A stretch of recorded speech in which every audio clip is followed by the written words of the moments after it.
Yeah, Sharon, call Jennifer McCabe to the stand. Jennifer McCabe. Bitch. This is the point where I get to ask the questions and you get to answer. All right, so let's ask a question and let's get an answer, okay? Okay, whenever you're ready, Mr. Jackson. Jen. Yes. No, I don't. No, I'm an honest and truthful person. Yes or no? Yes. No, I don't. No, I'm an honest and truthful person. Let's try this again. Jen. Yes. No, I don't. No, I'm an honest and truthful person. Once again, Miss McCabe, that's not what my question was. Did you understand my question? Yes. No, I don't. No, I'm an honest and truthful person. You just said a second ago, and we can do this all day long, or we can just make it simple. That's okay. You can continue. Thank you. Did you understand my question? I am absolutely not an honest and truthful person. Oh, wait, no. Oh, wait. Excuse me. Repeat the question.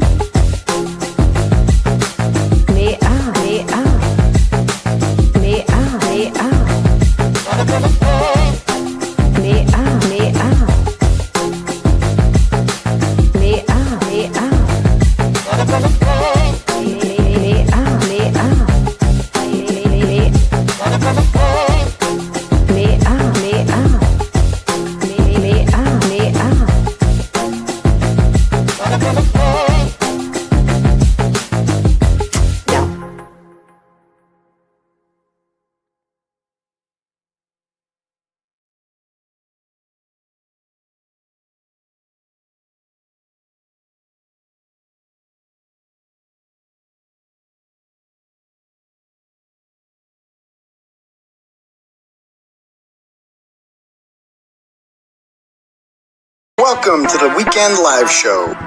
508 is where I'm from. We run down the biggest stories of the week with you every Saturday night. Let us know in the comments right now where you reppin'.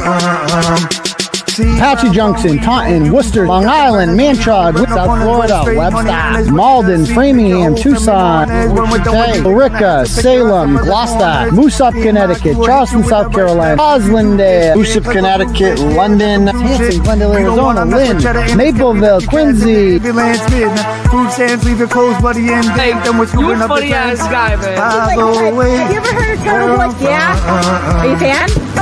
508 is where I'm from. Hey, what's up? 508 is where I'm from. How was that? You a freaking idiot. Stop telling people that I'm mentally deranged and stupid. Call me Aidan. I'm not a doctor, but... Get out of my store, please. You're a fucking loser. You are a loser. You're not a journalist. You're nobody. You're not turtle hair. Don't make such fun of the criminal justice system. NFL on the house, blog out. Let's get this party started.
All right, what's up, people? Sorry about the delay there.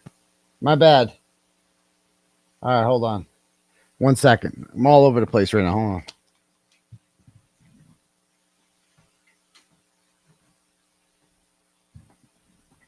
All right.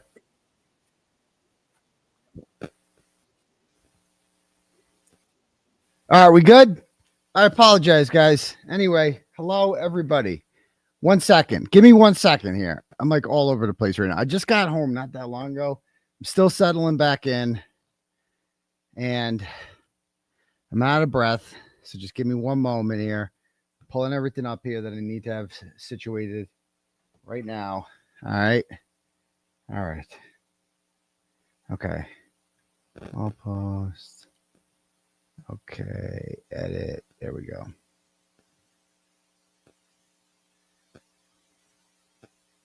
All right, cool. Anyway, what's going on, everybody? Welcome to my YouTube presentation here. My name is Aidan Kearney. I don't like this at all. I don't like what's going on here. I don't know what's happening. It just seems weird. I don't know.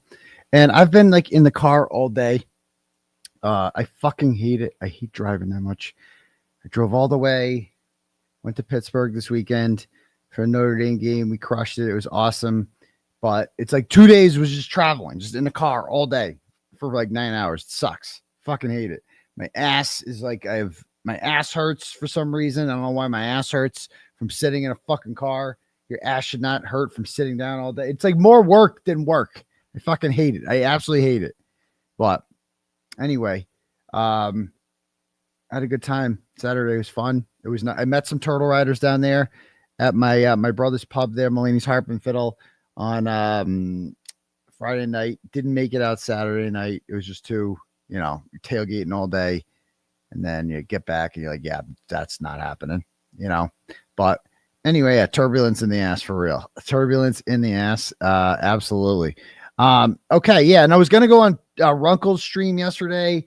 I didn't get it. I haven't had a chance to thank him for inviting me on. He sent me the link. I was just too exhausted, man.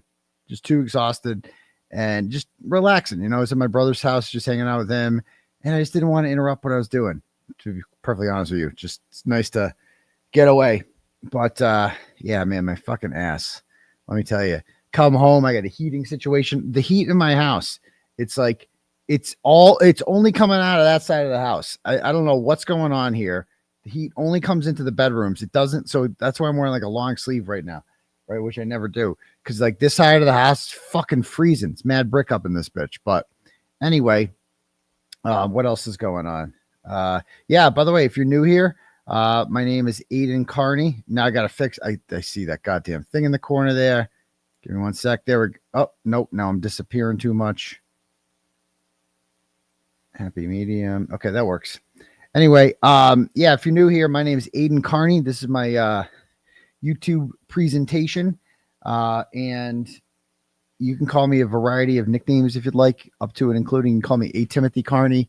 That's my true crime name. You can call me what else? Journalism Jesus. That's my spiritual name. You can call me Uncle Turtleboy. Old school turtle riders do that. Some they just call me Unc sometimes. Call me Turtleboy. Just regular Turtleboy works. You can call me Dr. Turtleboy. That's my preferred pronoun of choice. Because if Judd Welch is a doctor, then I'm definitely a doctor too.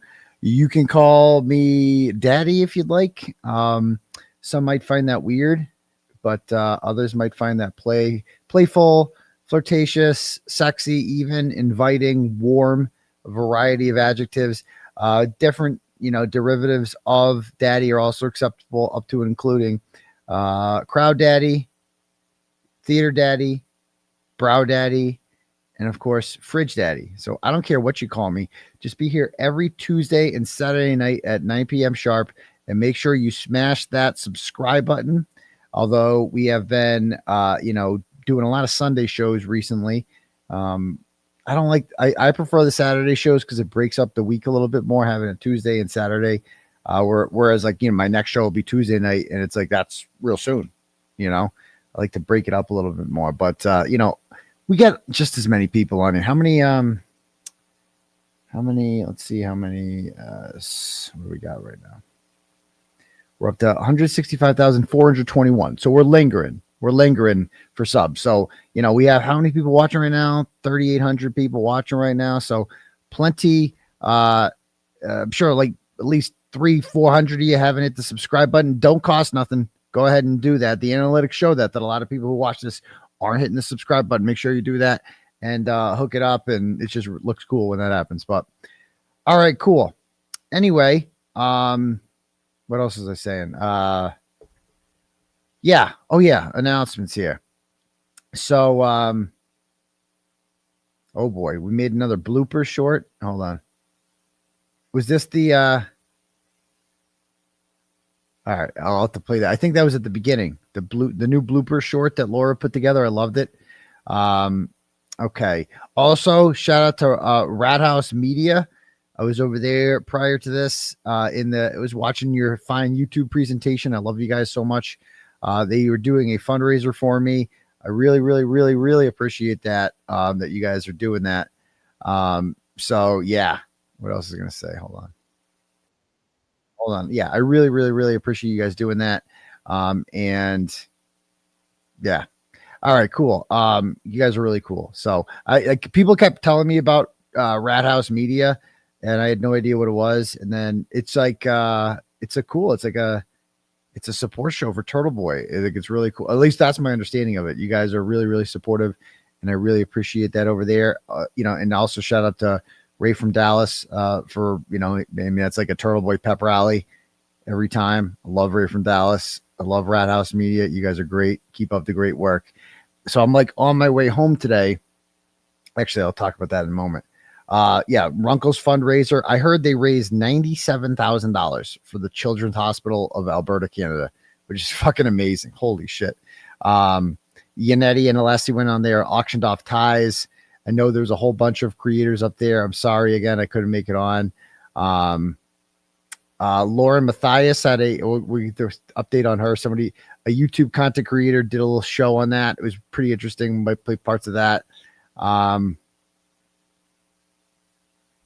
Okay. So I have some more stuff in here that I just need to go over. Okay. Cause I've been away. These are like, so Laura made up some notes for me here. She's like, there was an email leaked about the detective who was apparently a friend of Lauren Matthias. And I'm reading a tweet here. It says, theory confirmed. Lauren Matthias had her mate, Detective Bobby Joe Olson, send cops to guard her and producer Grayson from their very scary non-stalker Christina at CrimeCon this year. Slow weekend in Aurora. Okay, I look forward to reading that. There were rumors from Canton people that 𝗃𝗵𝗂𝗃 had another meeting with the feds. I saw that. I mean, that was from like, I think Mike Shoot, aka Goat Boy, and John Como both said 𝗃𝗵𝗂𝗃 had another meeting with the feds. I guess my question about that would be, and a follow-up to that would be, how do you know? It's like, are you talking to somebody? I'm not saying that's not true. I'm not saying I doubt it at all. Because those guys have been right about many things before. But I'm just wondering, like, well, how do you know that? Because that's big if true. That's obviously, and what is she meeting with them about? Like, that's interesting. People getting out yearbook pictures about the new judge. Okay. And Bettero poo-pooed it on Nurse Kim's stream. So I want to talk about that real quick. So as you guys saw on Friday, I think it was Friday, right? Or maybe Thursday. I forget. It was announced. No, it was Friday. So I'm driving to freaking Pittsburgh and I got a call from Bettero saying 𝗃𝗄 is off the case. All right. 𝗃𝗄 is just gone. And he's been replaced by somebody. Let me see if I have the full thing here. I must have retweeted this.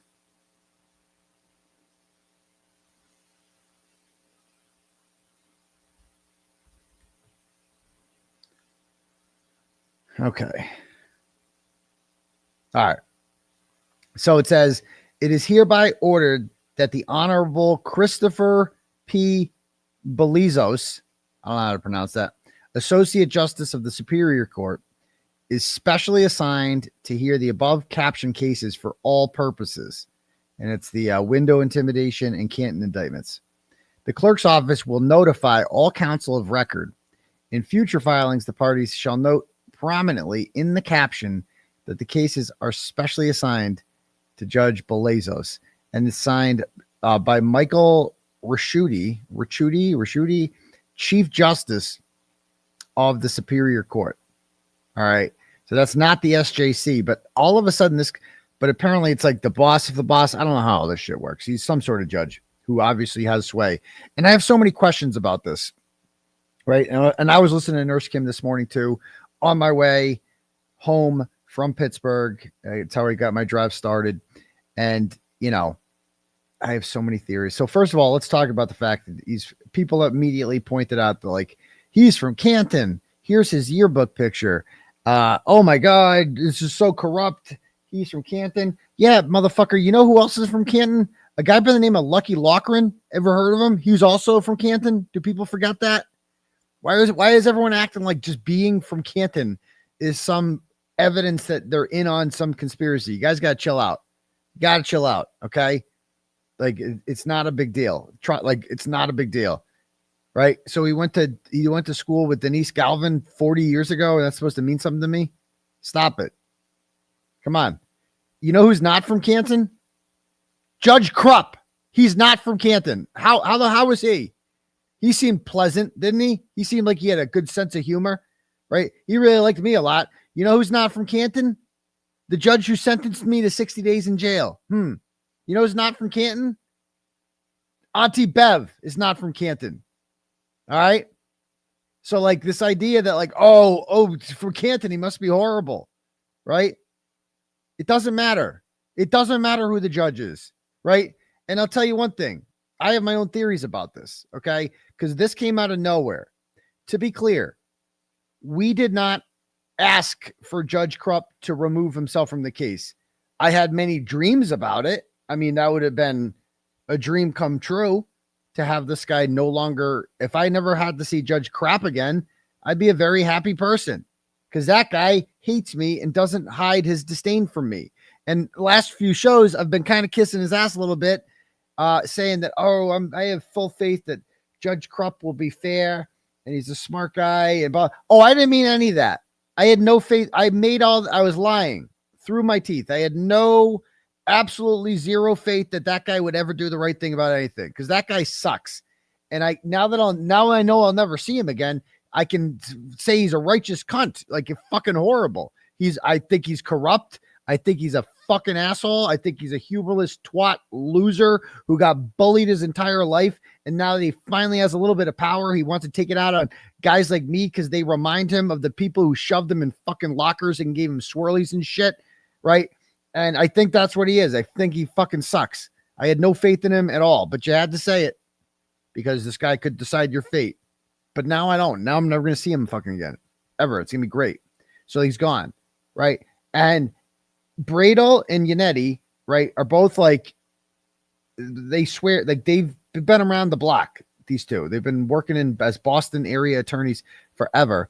And they both have great things to say about this guy, right? Great things. So I trust them. And obviously we all we found Judge Doolin to be fair. He didn't give us everything we wanted, but at least he was pleasant, and at least you felt like this guy's never going to throw the book at you, whereas Judge 𝗃 might. So yeah, people got to chill out. I have full faith in, Judge 𝗵𝗲𝗧𝘂𝗍𝗶. Is that his name? I don't even know his name. Judge Christopher 𝗵𝗲𝗧𝘂𝗍𝗶. Yeah, I like him a lot. So he's good as far as I'm concerned. Now, the question is how it happened. And that's what a lot of people are wondering. And if perhaps a journalist out there can figure this out, because I'd like to know too, because we didn't ask for it. And the Commonwealth obviously didn't ask for it. So why then, out of nowhere, did they decide to just get rid of the judge in my case and appoint a new judge full time? And why wasn't this done a long time ago? Like, we've had a freaking rotating crew of judges here, and every time we get a new judge, they have to get caught up. They don't know what the hell's going on. This case has so much to it, all these twists and turns, something called 𝗺ście panties in it. And then there's Lindsay Gattani, and she was fucking with them, and now she's helping us. And God knows what the hell is going on right now. Right? It's very confusing. So I don't know why they just didn't appoint a judge to us a long time ago. right? If you're going to have a full-time judge, like they did with 𝗵𝗵𝗃, right? You know, and that made sense that you can only have one judge in that, even though she sucked, because there's just too much to it, you know? So I don't know. Where'd this come from? I have theories, and these are just theories, and I'll just give you my theory on this. This is what I think happened. Okay. This is just my educated guess. I have no insight whatsoever. I've been in Pittsburgh all weekend. I know shit. This is not endorsed by any of my attorneys or anything like that. This is just my working theory on this. I think that 𝗃𝗏 finally got around to reading the 88-page mega motion and then the motion to recuse 𝗃𝗏. And he's like, what the fuck? What? This is so much shit. This is so much like what is happening right now with all this? Like, what am I supposed to do with all this? And I think he's a very smart person. I'll give him that. And I think he read it all over and he realized that he had no choice but to drop the charges against me. That's the only thing I could think of. And he doesn't want to do that. He doesn't want to be the one to do that. That's what that is what I think happened. I think he realizes that these charges are they have to be dropped. He has to recuse himself, right? 𝗃𝗏 has to be recused from this case and that it's inevitable. But he hates me so much that he doesn't want to be the one to do it. That's what I think. And I think he went to the Superior Court Justice, all right, whatever the mega boss of all bosses is. Who's this guy? 𝗺𝗃𝗺. Okay. They go to him. He is the Chief Justice of the Superior Court Division, whatever. I don't even know what it means. I think that he went to him and he's like, look, I want out. I do not want any part of this. And he's like, okay, we'll put someone else on. No problem. That's what I think happened because nothing else makes sense at all. 𝗃𝗏 added himself back into this. Like 𝗃𝗏, like he stole it from Doolin at the last hearing. Before that last stupid hearing with Buzang, we were going to be with Doolin on the 5th. And then all of a sudden, 𝗃𝗏 was like, yeah, actually, I'll take that. And we're like, what? What's going on right now? So I don't know. Tomorrow, of course, is the deadline for 𝗁𝗂𝗂 𝗂𝗏 to have his reply to mega motion. So I'm sure he'll have that in at 5 o'clock right at the last minute. God knows what he'll be coming up with, whatever sarcastic bullshit he tries to put in there. I'm also looking forward to reading his motion in opposition to our motion to recuse him, because a lot new shit has come to light, as we saw with the 𝗃𝗏𝗄𝗎 stuff. This recording has come out of Leah Genduso that was hidden from us, showing that they set me up. Right, that was the whole plan, was to set me up and make her a witness, so that anything I say to her will get me locked up and put me in jail. Like that was clearly the plan. And, it's weird seeing all that actually seeing it, but we're putting it all in motion. We're hoping it all comes out. It is what it is. And dude, I'm telling you, there's just no way that these people they don't want all this. Like 𝗃𝗏 knows he has no choice but to drop these charges. These charges are not going anywhere. And, anyway, that's what I think. I don't know, you guys could think whatever you want. I have no evidence of any of this, but how else does it make sense? How else does suddenly they're like 𝗃𝗏's like, I'm out, 𝗃𝗏's out, and this person's in? Like what? Where did that come from? We didn't ask for that. I'll take it, but we didn't ask for that. All right. So anyway, that's that. All right. Next up, if anyone wants their messages read out loud to the class tonight, you can click at the top for something called Turtle Chat. And you can pay whatever you want, say whatever you want, and I will read your messages out loud to the class if you do that. On top of that as well, what else is going on? Yeah, I saw Karen's got a new judge in her civil case. As it appears, Judge O'Shea is retiring. That's interesting. I don't know what that means, but I mean, you guys realize that civil case is going to go on for like years, right? Like we're talking like 5-6 years. Like if Peg Leg survives to see the end of this, I'll be surprised. I mean, I'm just logically, I don't know how old she is, but it's going to be a long time. A lot of depositions. I'm not, nothing seems to have happened at all besides posturing. So I don't know. I'm interested in that case, obviously.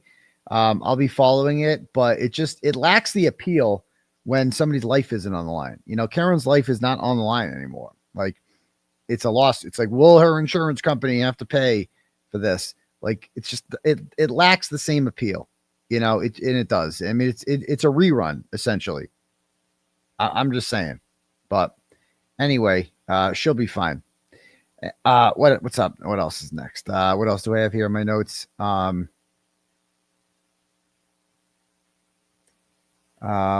Paula is back. Oh, Paula, the juror's back, and they're upset about the foreman too. I gotta see that. I gotta see Paula Prado. Hold on, because she stopped tweeting like a couple months ago. All right, I gotta see this. So she's going after the innocence fraud lady. You're gonna see this.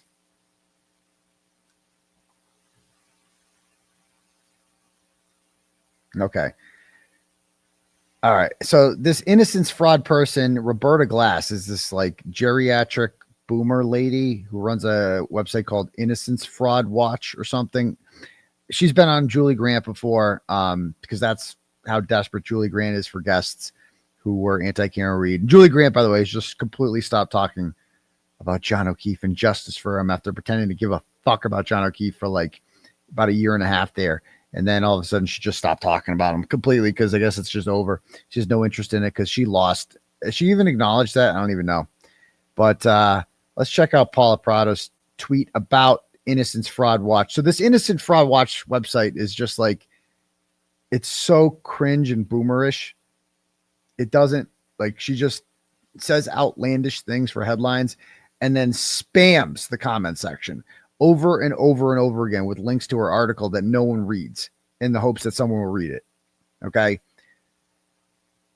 So she's like, Paula says, I'm taking the day to catch up around here. Same old, same shit. Anyway, I want to address this person on my feed because unfortunately some of the things she's posted about my personal life were true. So here's my response to her, to everyone who can't find anything I've actually done wrong. Okay. Dear Roberta, I don't really keep a list of who I block or unblock, but thank you for bringing this to my attention to me. You seem to have, so she's quote tweeting Roberta Glass, who says, did innocence fraudster and con artist Paula Prado unblock me to get my attention? Okay. She's so based. Will you guys ever get... She's so funny. Okay. Anyway. So she says, I don't really keep a list of who I block or unblock, but thank you for bringing this situation to me. You seem to have a better tracking system than I do. If I blocked you at some point, then I suppose I should apologize. A dedicated person like you does deserve at least some acknowledgement. Your work has definitely created problems in my life, especially that piece about my father-in-law and his criminal record. Fortunately, damage was contained quickly, and unsurprisingly, anyone in my life who actually matters couldn't care less about something I had nothing to do with. I can't be held responsible for the actions of someone I barely have a connection with beyond sharing a last name. Oof. In fact, I'll take this moment to thank you. You and that other blogger who used to host entire shows about my personal life. Sorry, I forget his name. I think that was that 𝗵𝗵 ended up revealing things I wasn't fully aware of. I understand my husband's family wanted to keep their issues to themselves. Most family would, and I appreciate that he has taken the necessary to distance to protect us without involving me in their lives. I just wasn't prepared to learn everything through strangers online. So that's life. So thank you. As for the memes, body shaming, xenophobic comments, and name calling, please go right ahead. That part actually entertains me. So thank you for that too. Please, by all means, keep giving your attention. I am honored. Yeah, there we go. She's great. So she's still owning these fools.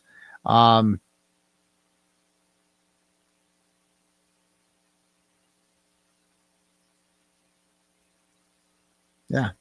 Yeah. Other than that, she kind of stopped. She stopped tweeting around mid-September.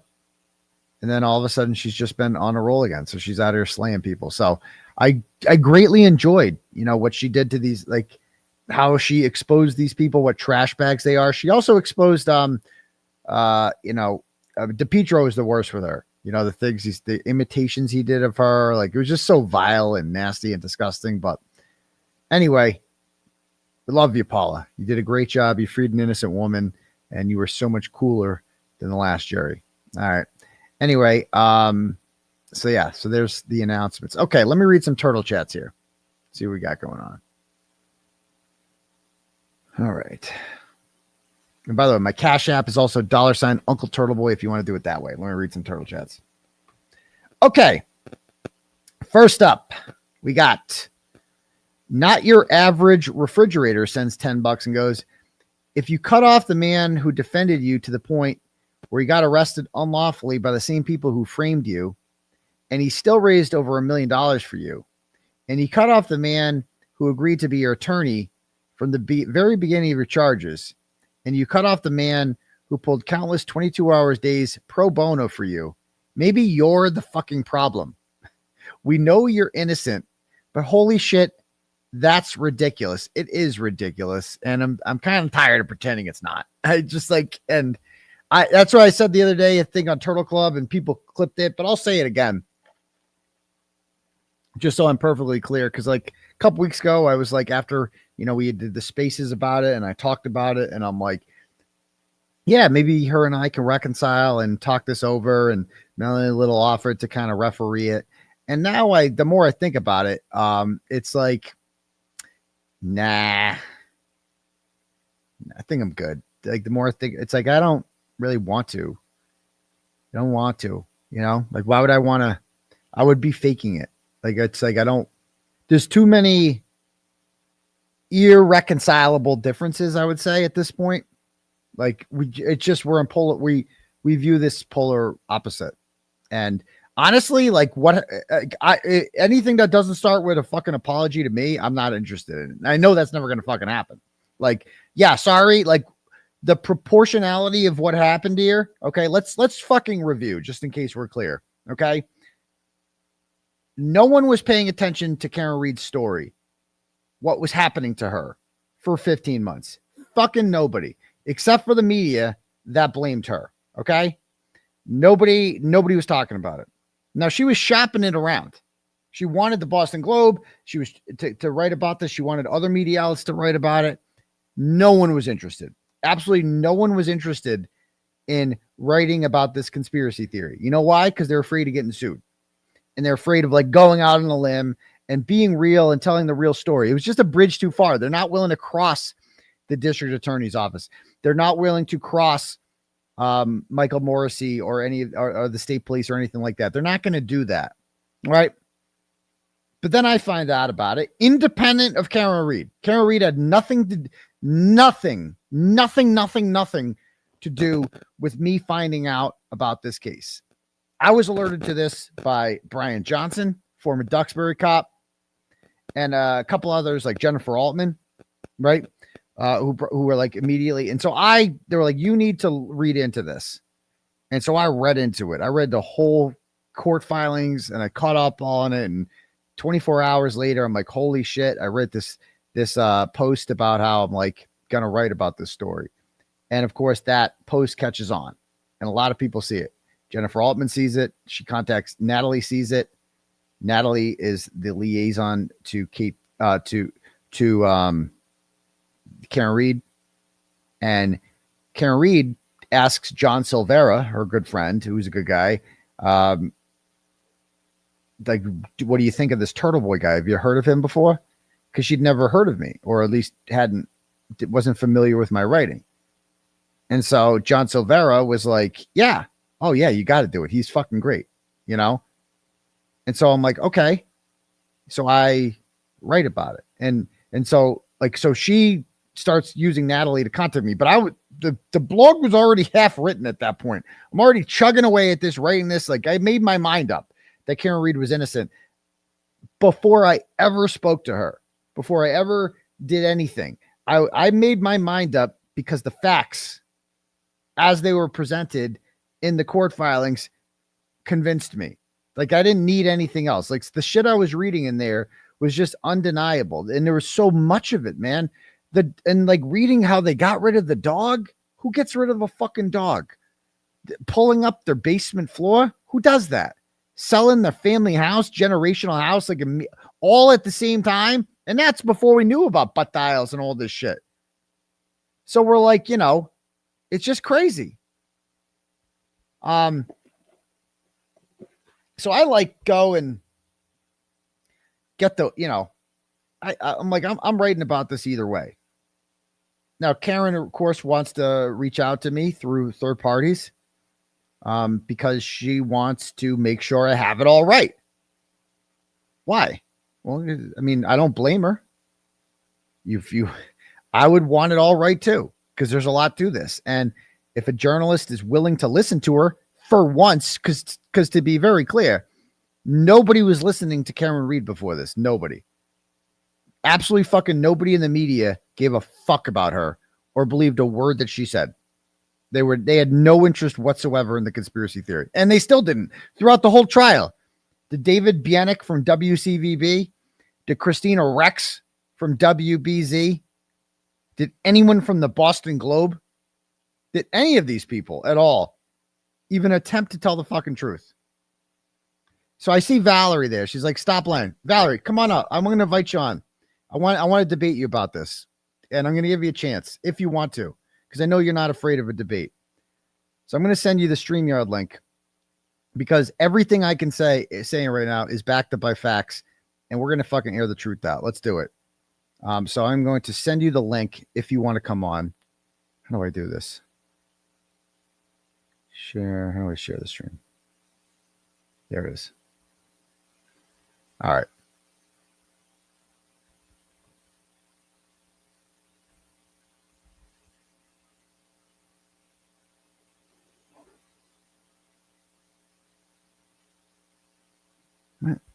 It's making me do a password for Twitter now.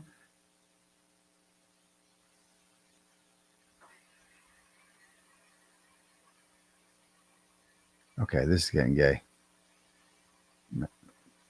Refresh. Okay.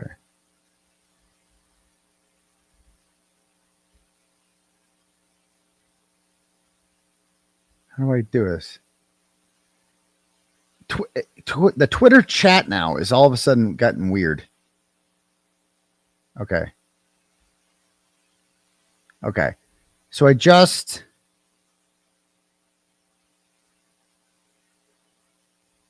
oh, she was in Turtle Club too. Nice. I noticed we talked before, Valerie and I. So Valerie, I just sent you the chat if you want to come up and debate this, because she's saying that she's like, these are lies. So she's one of these idiots who's like brainwashed by JFK.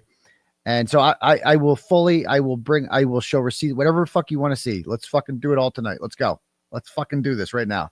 You doubt anything I got to say? Let's fucking do it. Let's do it. So anyway, she's just some, former Turtle Club member, I guess, fangirl who just decided that, oh my God, a recording. Oh my God. Okay. So let's review the history here. So nobody gives a fuck about Karen Reed's story. Nobody. Absolutely no one is telling her story. She's going alone to court. She's broke. She got no fucking money. She's eating away at her life savings.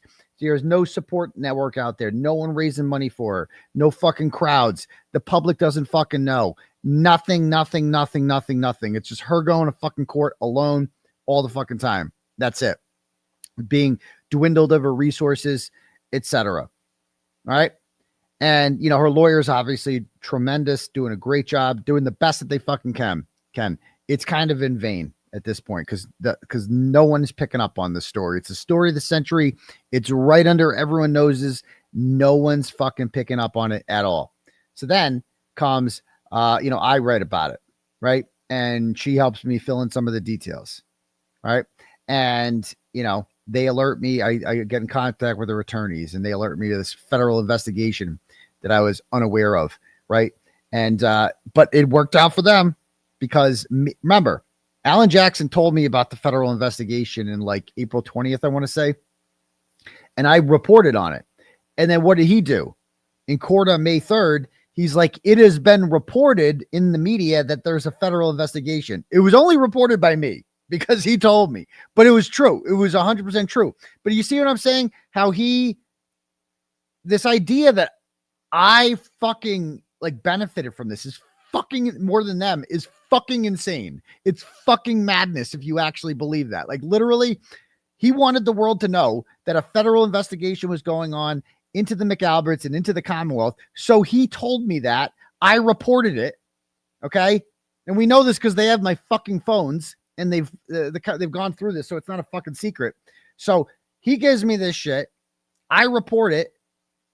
And then he says in court on May 3rd that there's an investigation, a federal investigation. It's been reported, he said, right? By me. Like, that's fucking crazy. Without me, who's reporting that? Like, how does he get that out there? How does he get news of the federal investigation out there without me? How do they do it? He can't go online and post it, right?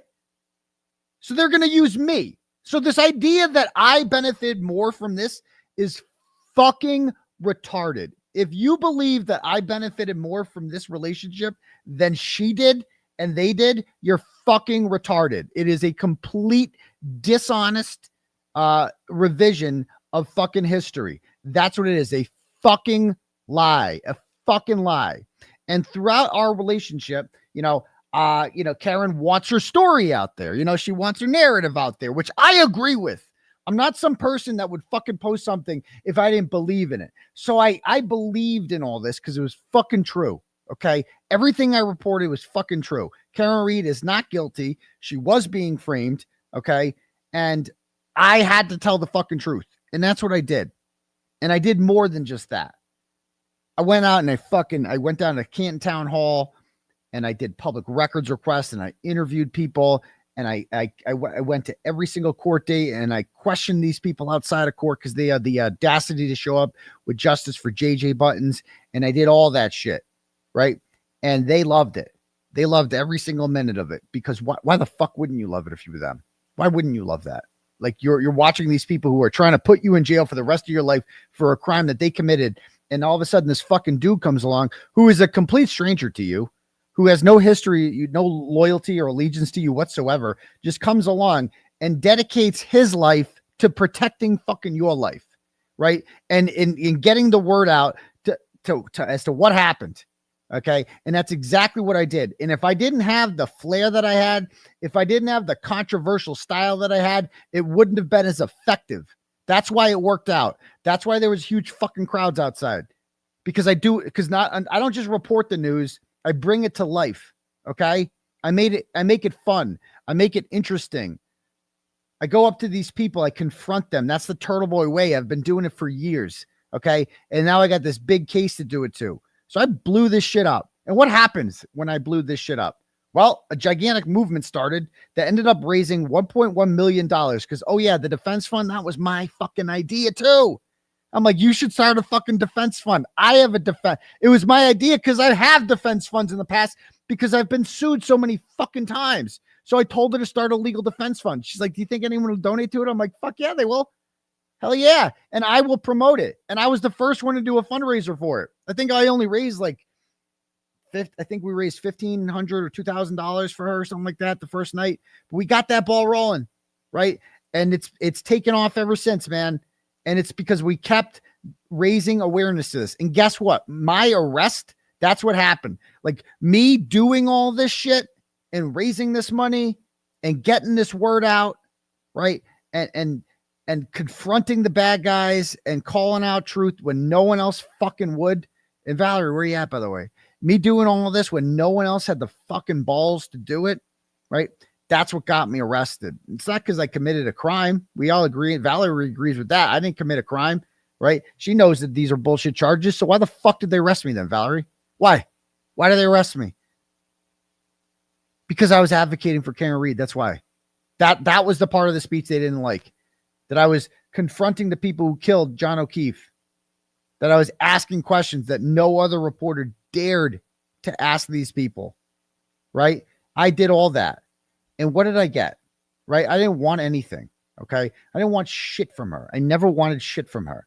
I never wanted, that's why I laughed when all the antis were like, oh, he's paying her off. Motherfucker, I don't need her money. I don't want her money. I would never accept her money. I don't want anything from Karen Read. Okay. Nothing. Now she offered along the way, that when this is over, you know, we're going to fucking destroy the mainstream media together. You're, you know, our team is going to give you all the credit. We can't do it right now. She said all that. I'm like, okay, cool. But I certainly didn't fucking ask for that. And what happened the entire time? Well, quite frankly, like a lot of the time it was just rather controlling. And like, why aren't you talking more about this? Why aren't you posting this? You know, like, oh, don't post this. Don't take that post down. Why is the Justice Group not allowing this to stay up? I had a whole fucking war with Sean in the Gulf over like her wanting me to keep up comments about the federal grand jury investigation in the Justice Group. Like I went to war with Sean over fucking her. You know what I mean? I did all this shit. And like, then I got fucking arrested. And that's, by the way, what really made this case blow up even more. Like when I got arrested, that was much bigger news. That got 𝗺𝗵𝗃 into it. 𝗺𝗵𝗃 never fucking would ever talk about this story if I was not arrested. That's just a fucking fact. I know that because he never talked about it before I was arrested. So when, you know, when he was thanked for that, luckily he was thanked for that. You know, just a reminder how he was choosing to stay away from the story. Like every other fucking media person, every single other fucking media person did until I got arrested. That's what changed everything. So I did all that. Right. And then I got, then, you know, Christmas Eve happened. And in fairness, like, you know, I developed like what I thought was a friendship with Karen Reed, and we talked every day because she wanted, of course she wants to talk to me. Like she wants her fucking story out there. Of course she's going to fucking talk to me. Right. So, and I'm sorry, I'm just saying, I'm just done. Like I've just thought more about this. I'm just done with the whole, like, I want to, maybe we'll fucking get the band back together. No, I don't want to. I just don't fucking want to, you know? And I feel better that way. I feel better just fucking saying what's on my mind. I mean, I would if she apologized, but you know, other than that, I have no interest in pretending I did anything fucking wrong in this situation. Right. I don't regret fucking anything, nothing. And everything I did, I believe was merited. So, and fuck you if you don't like it. You know, if you have a problem with anything I did, seriously go die in a fucking hole. I fucking hate you. I don't want you here. That's it. So, you know, on Christmas, so she tells me, you know, she was one of many people who convinced me that Lindsay was not pregnant. And so she's like, don't go over there December 9th. So I don't go. Right. And that's when she turns to the bad guys. And had I gone over there, she wouldn't have turned to the bad guys in theory. Right. And what do they do? Well, 𝗺𝗃 interviews her. And then what does 𝗺𝗃 get out of that interview? A search warrant for Karen's phone. So like me not going over there December 9th is what led to Karen's phone being fucking taken. Not me. I had nothing to do with it. Fucking me not going there is what led that to happen, which was her fucking advice. So then on Christmas Eve, you know, I had this horrific thing happen, crash my car. I see all these just fucking 5-year-olds awake in the middle of the night. And I'm like, what the fuck? What just happened now? And I'm like, then I find out there's a warrant out for my arrest. And I call her because what do I want? Tim Bradle is hoping that we can speak with the FBI contacts because the stuff I had found out the night before from Lindsay about Brian Tully and them warranted telling the FBI. And so we asked for FBI contact. She wouldn't give it to me, wouldn't give me the FBI contact, and wouldn't even talk to me. Just said, how could you drag me into this? That's all she said. Like, look, how could you do this to me? And okay. And so then I'm like, all right, you know, I'm a good soldier. I go to jail for 60 days. There's no one to give up. Like I obviously like some people are like, you're going to turn on her and say what? Karen, that she didn't hit John with the car. I know she didn't hit John with the car. So there's nothing for me to fucking say. Like I'm not going to flip on her. First of all, it's immoral and unethical for me to do something like that. I would never, ever, ever side with evil. Like Brian Tully and them are pure evil. I don't care how, whatever she did to me, her, you know, however badly she disrespected me, I would never even fucking consider that. All right. Cause I ain't no snitch for one thing. And it did nothing wrong. And she did nothing wrong. She didn't kill John O'Keefe. So that's it. Right. And so there's nothing for me to give up. I get out of jail, you know, I try to contact some people and I text her. She doesn't get back to me. I try to contact her brother. He doesn't get back to me. He did say something to me at the hearing on the 26th. He's like, I got your message. But we're not supposed to talk to you, kind of, like we're laying low because, obvious reasons. And I'm like, okay, I get that. And in hindsight, they're like, I get it because they're trying to tie her to me as much as possible. Right. And I'm like, okay, so I get it. And so I don't get in the courtroom, right? Because it's in that small little courtroom and I can't get in. And I ask her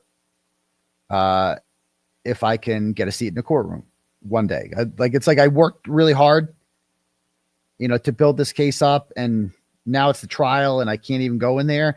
And I'm like, can you tell me no? Can you at least tell me no?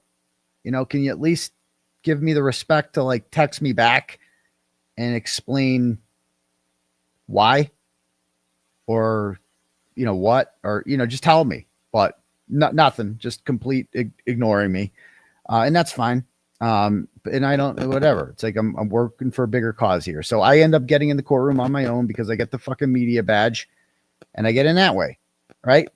And we start talking for the first time 6 months later in June when the Michael Proctor texts come out. That was like my icebreaker. I'm like, I'll try her one more time. I sent her a text, and I'm like, now the whole world knows what he is like. And, she's just like, yeah, like, because we're talking about her. So she wants to talk about that. So,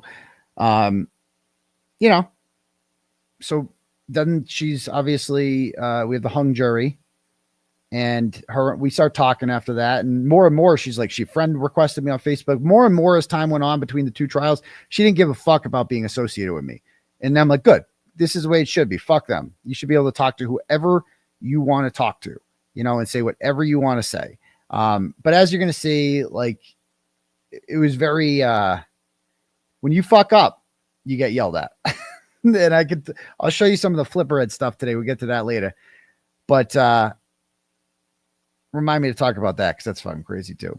You get, yelled at, and you're like, you're doing, and I'm like, but you put up with it because you're like, well, she's really stressed, right? She's being framed for murder. I can only imagine the pressure. And you give somebody like that, you don't expect, it's like, I just can't imagine going through what she went through, how hard that must have been. And so you're just like, I'll give you grace. I totally get it. And then it was all worth it when she was acquitted. It was all worth it. Everything was worth it. When I heard those words of, not guilty, not guilty, not guilty. It's the greatest feeling in the world when I heard those words. And so I'm like, it's over, it's over. And then I go to the dinner, and I've talked about the dinner before, and like how that worked. Like, basically afterwards, Alan Jackson called me at like 5:00 that day, and he just was so gracious and thankful and appreciative, and it was really nice with the things he said to me when he called me, and I really appreciated that. And I'm like, so, what are you guys doing now? You guys going out? He's like, yeah, I think we're going out to dinner. And I'm like, okay, I'll text Karen. So I texted her, and she's going through, there's obviously mobs outside the hotel, media outside there. And she's like, yeah, we're going to go out later. And, but yeah, hit me up and I'll let you know what we're doing. So I forget how the exact text exchange goes, but I'm like, yeah. So I'm like, if you guys, because Alan had said, yeah, you guys can come. And I'm like, okay. And so I'm like, I texted her like 7:30. I'm like, so sorry to bother you, but just trying to make plans, see what's going on. And she told me where and when they were meeting, and they saved 2 seats for us. So like, I didn't invite myself to that, but like, if I didn't ask them what they were doing, I also wouldn't, you know what I mean? It wouldn't have, whatever. Anyway, it's fine. So we did the whole fist thing that night, and I'm like, okay, now we're going to have a good time. Now we're going to now it's the revenge tour. Like, and that's what I would be like if I was her, like the fuck you revenge tour, that it's finally here, and then I'm like, I'm seeing 𝗫𝗍𝗂𝗍, and Yannetti going on all these channels. And I'm like, hey, you want to come on mine? And he's just like, I can't. And he doesn't say why. And then I asked Victoria George, do you want to come and do an interview with me? And she's like, I can't. And then I text the interns and they don't get back to me. And I see Nathan Reed goes on BLT's channel for the Cry session. And you know what I mean? Like everyone's like here, it's over. Everyone's interviewing all these people related to the case. And I'm left out and not told why. Like that was the thing. Can you at least tell me like why? Like I've sacrificed tremendously for this. And this whole bullshit about, oh, he made so much money off it, blah, blah, blah. I didn't make you made money off Karen Reed's story. It's not Karen Reed's story. I don't know who the fuck. Karen Reed's a fucking victim in this, right? This is Michael Morrissey's story. This is Michael Proctor's story. It's the story of them, not the story of Karen Reed. It was never the story of fucking Karen Reed. It was always the story of the state police and the district attorney's office and their blatant corruption. Everything that they fucking did, right, to her. Because if they could do it to, you know why there was crowds outside? Not because of Karen's charming personality. There were crowds outside because if they could do it to her, they could do it to any one of us. They could do it to our sisters, our mothers, our kids, our daughters, you know, whoever. They did it to all these fucking people. And it's John's story too. Exactly. Right. Because John is the fucking victim here. Right. And so that's why I wrote the fucking story. Because it's outrageous. I didn't do this to make money. And by the way, all the money I fucking made from doing this. Yeah. How much have I fucking spent in legal fees? Minus what? At what fucking expense? At what cost? And how much would you pay to stay out of jail for 60 days? You know? And again, the only reason I went to jail for 60 days is because I had bail on me for these charges. That's it. I would not have gone to jail if I was not out on bail, period. So yeah, I don't know where Valerie went. Let's see if she responded to me on Twitter. Oh, did she block me? Hold on.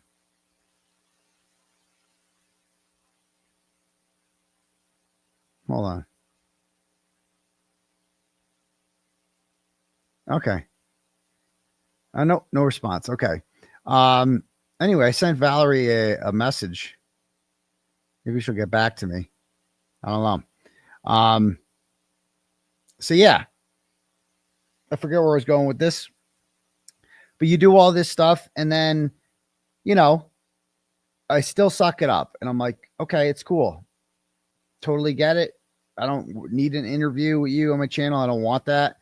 All I really wanted out of this was like, it would be cool if you said something about my charges. Like, that's what I really wanted. I don't give a fuck about a thank you. I don't care about any of that stuff. Right.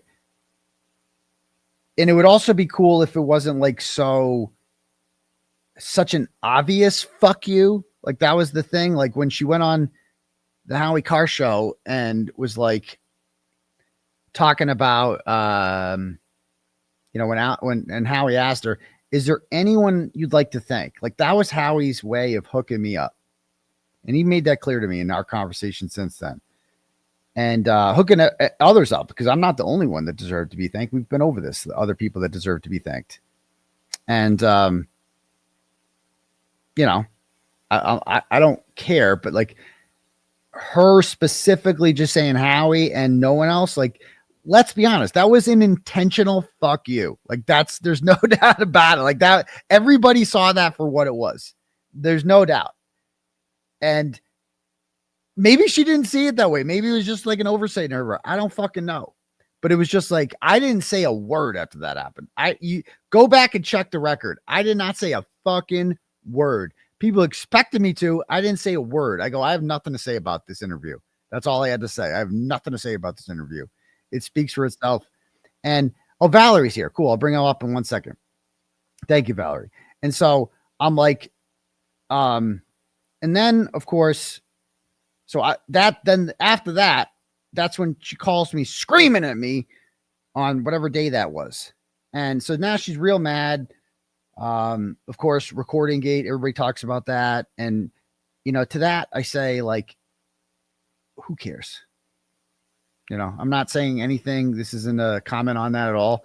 But like, if that happened to you, like considering like she wasn't blackmailed with anything. Nothing was shared by me. I didn't share anything. Nothing. Who cares?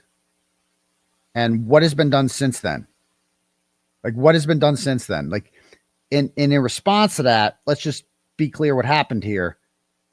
You went to something called Joe Flipperhead, and we've seen the text message, and urged him to tell everyone about this thing. Tell everyone about it. And then she went on JFK and said how outraged she was about it. And she grilled people. And she grilled Will about it. Did you know about this? Did you know about this? And Will didn't know shit. So Will told her shit because Will didn't know anything. And, and then he got in trouble. Then that's why he's out. Because he had nothing to fucking tell her. Nothing, and so he's out because she thinks he's in on it too. And it's just like, you know what? The more I think about it, I don't want to put the band back together. Why the fuck would I want to do that? I don't care. Like, what do I care? I don't want to get along with this person. I'm done. I'm out. Like, I don't give a fuck. I'm sick of pretending I do. So anyway, that's my rant about that. I'm going to bring Valerie on for a little bit. I'll give her a chance to talk about this because I like to give everyone their say. Hello, Valerie. Hey. How's it going? It's going good, actually. How you doing? I'm good. I can't complain. Tired, but. Yeah, everybody's tired, right? Yeah. That's life, right? Yeah. So what were you saying before? What was I lying about? So, well, you lie about a lot of things, actually, right? If we're being for real, right? And, I mean, like what I was listening to what you were saying about, the Karen Reed movement and how you felt like I'm very sympathetic to that. And I feel like you really did like put yourself out there and, the story, you took the story on and I get it. But I feel like at the end of the day, I feel like you did some like bullshit, right, to her. And I feel like you lied about it.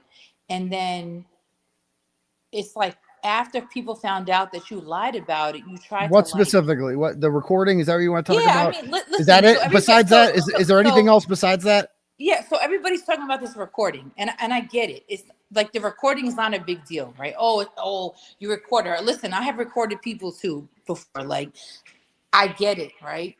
I get it, but it's like, why did you? My question to you is this, right? If I could say one thing, maybe, because it's a lot, right? But why did you do it? That's what I want to know. Why did you do it? Will you give me time to answer that when the time is right? Because I want to know. You brought me up, so you brought me up on your show, and if I can ask you one question, and you know what, I respect you in a lot of ways, and I've always followed you through this movement, and I feel like you've done a lot of good. And even when you were just talking, I was listening to you, and I'm like, I was sympathetic to you. I said, you know what? He's right. Like, he's the one that did all of this. And, when the interviews came out with the jurors, the fact that you didn't get those interviews, like, yeah, that was kind of fucked up. I was like, when you were talking, I was like saying to myself, yeah, he's right. Like, I was empathetic to you. Like, I would feel that way when you gave so much, and you created this movement for somebody, to like, I mean, you created it. I get it. But at the end of the day, it's like your behavior sometimes makes me, I don't know. I just feel like I'm turned off by it. Like, why? I just want to know why. Why would you do that? Yeah. I can't answer that question. There is an answer to that, but you can answer it. Why? I can't though. I can't though. Why? I can't. You know why? that. But why? Because I'm on bail. Yeah, but no, you can. But what? I can't. You know why I can't?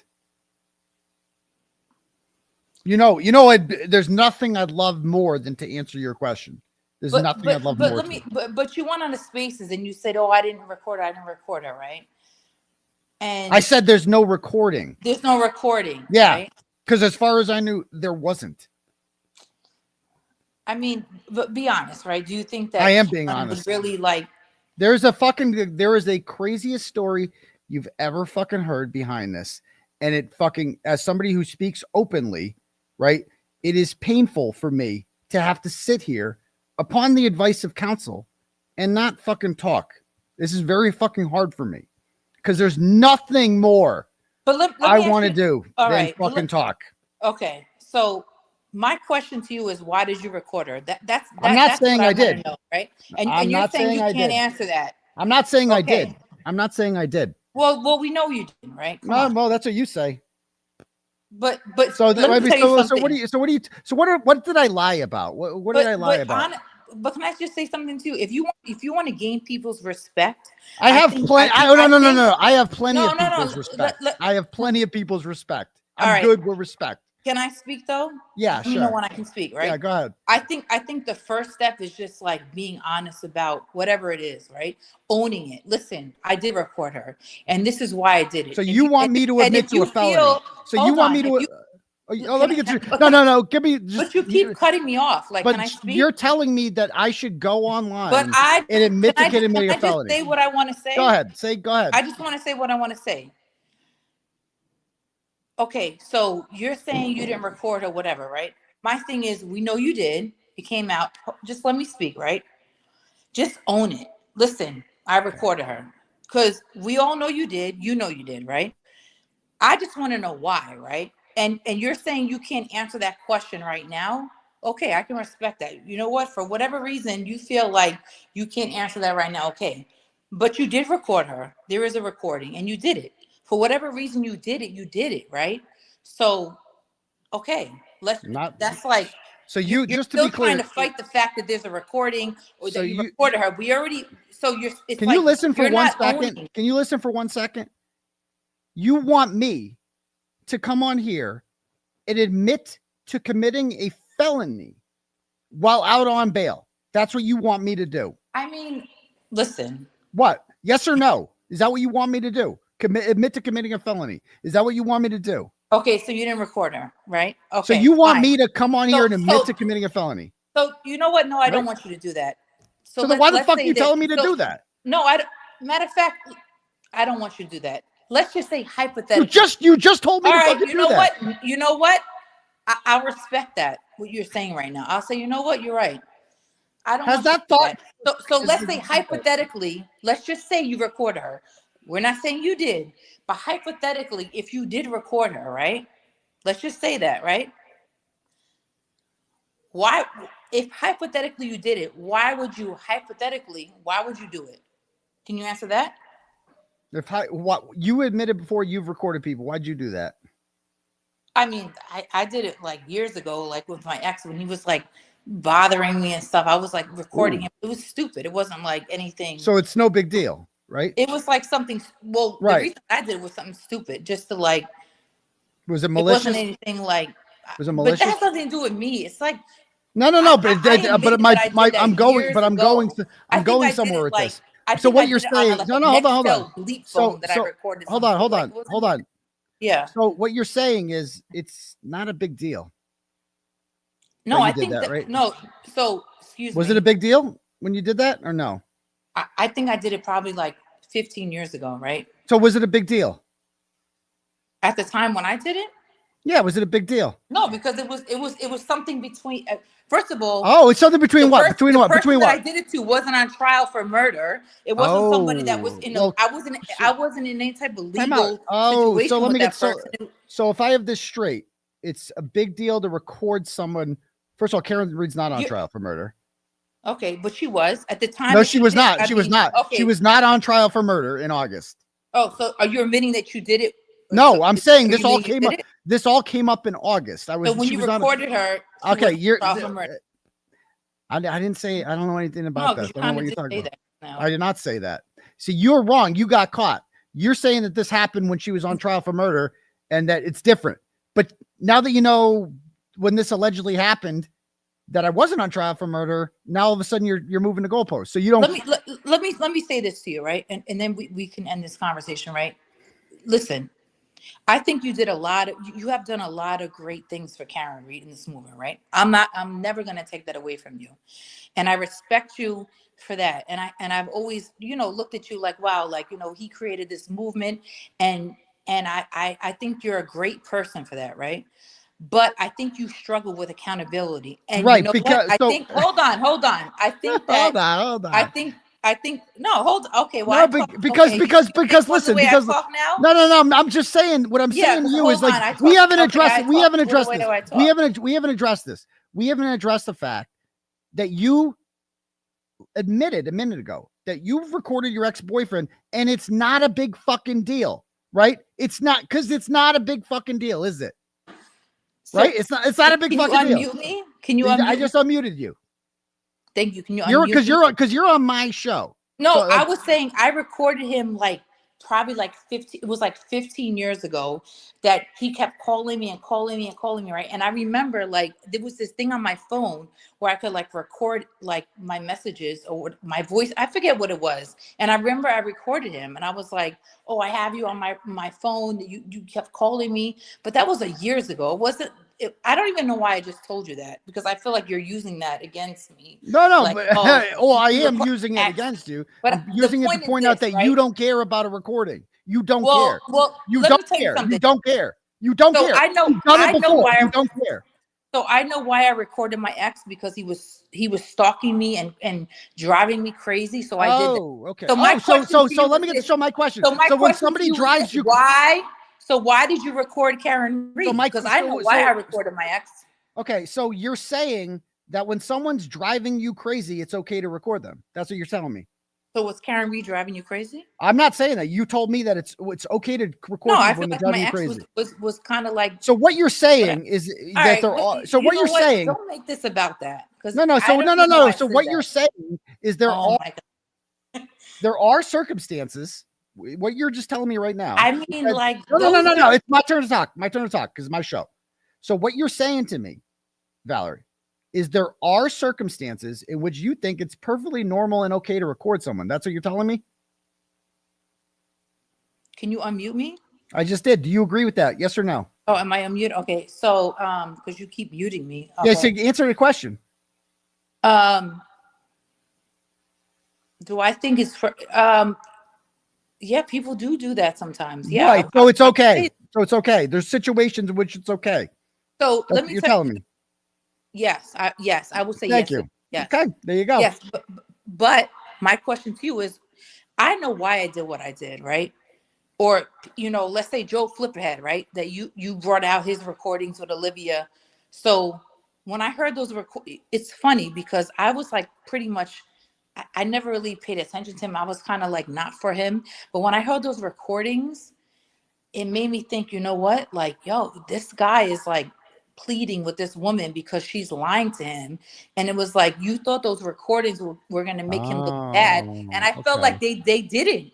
You know what? That's a good example. No, see, that's the thing about That's a good example. No, the thing about it was I don't really care. I don't really care what Joe sounded like. That you're missing the whole point. Well, the point is that in that situation, I felt like, yes. Okay, so the Turtleboy talking time, because you talk a lot. So I'm just gonna mute you when you gotta let me talk. Okay. The beauty of the 𝗄𝗄𝗏 thing was that he was clutching his pearls about a recording, and he's done the same thing before, because nobody cares about recording, right? Nobody. So all you guys out there who are like, oh my God, there's no fucking reason why anyone ever do this. It turns out there fucking is. And you've proven that a million times. But can I just say something? You said a lot of things, but go ahead. So I understand why Joe recorded Olivia. I understand the reasoning behind, and I'm not saying that it's right or wrong.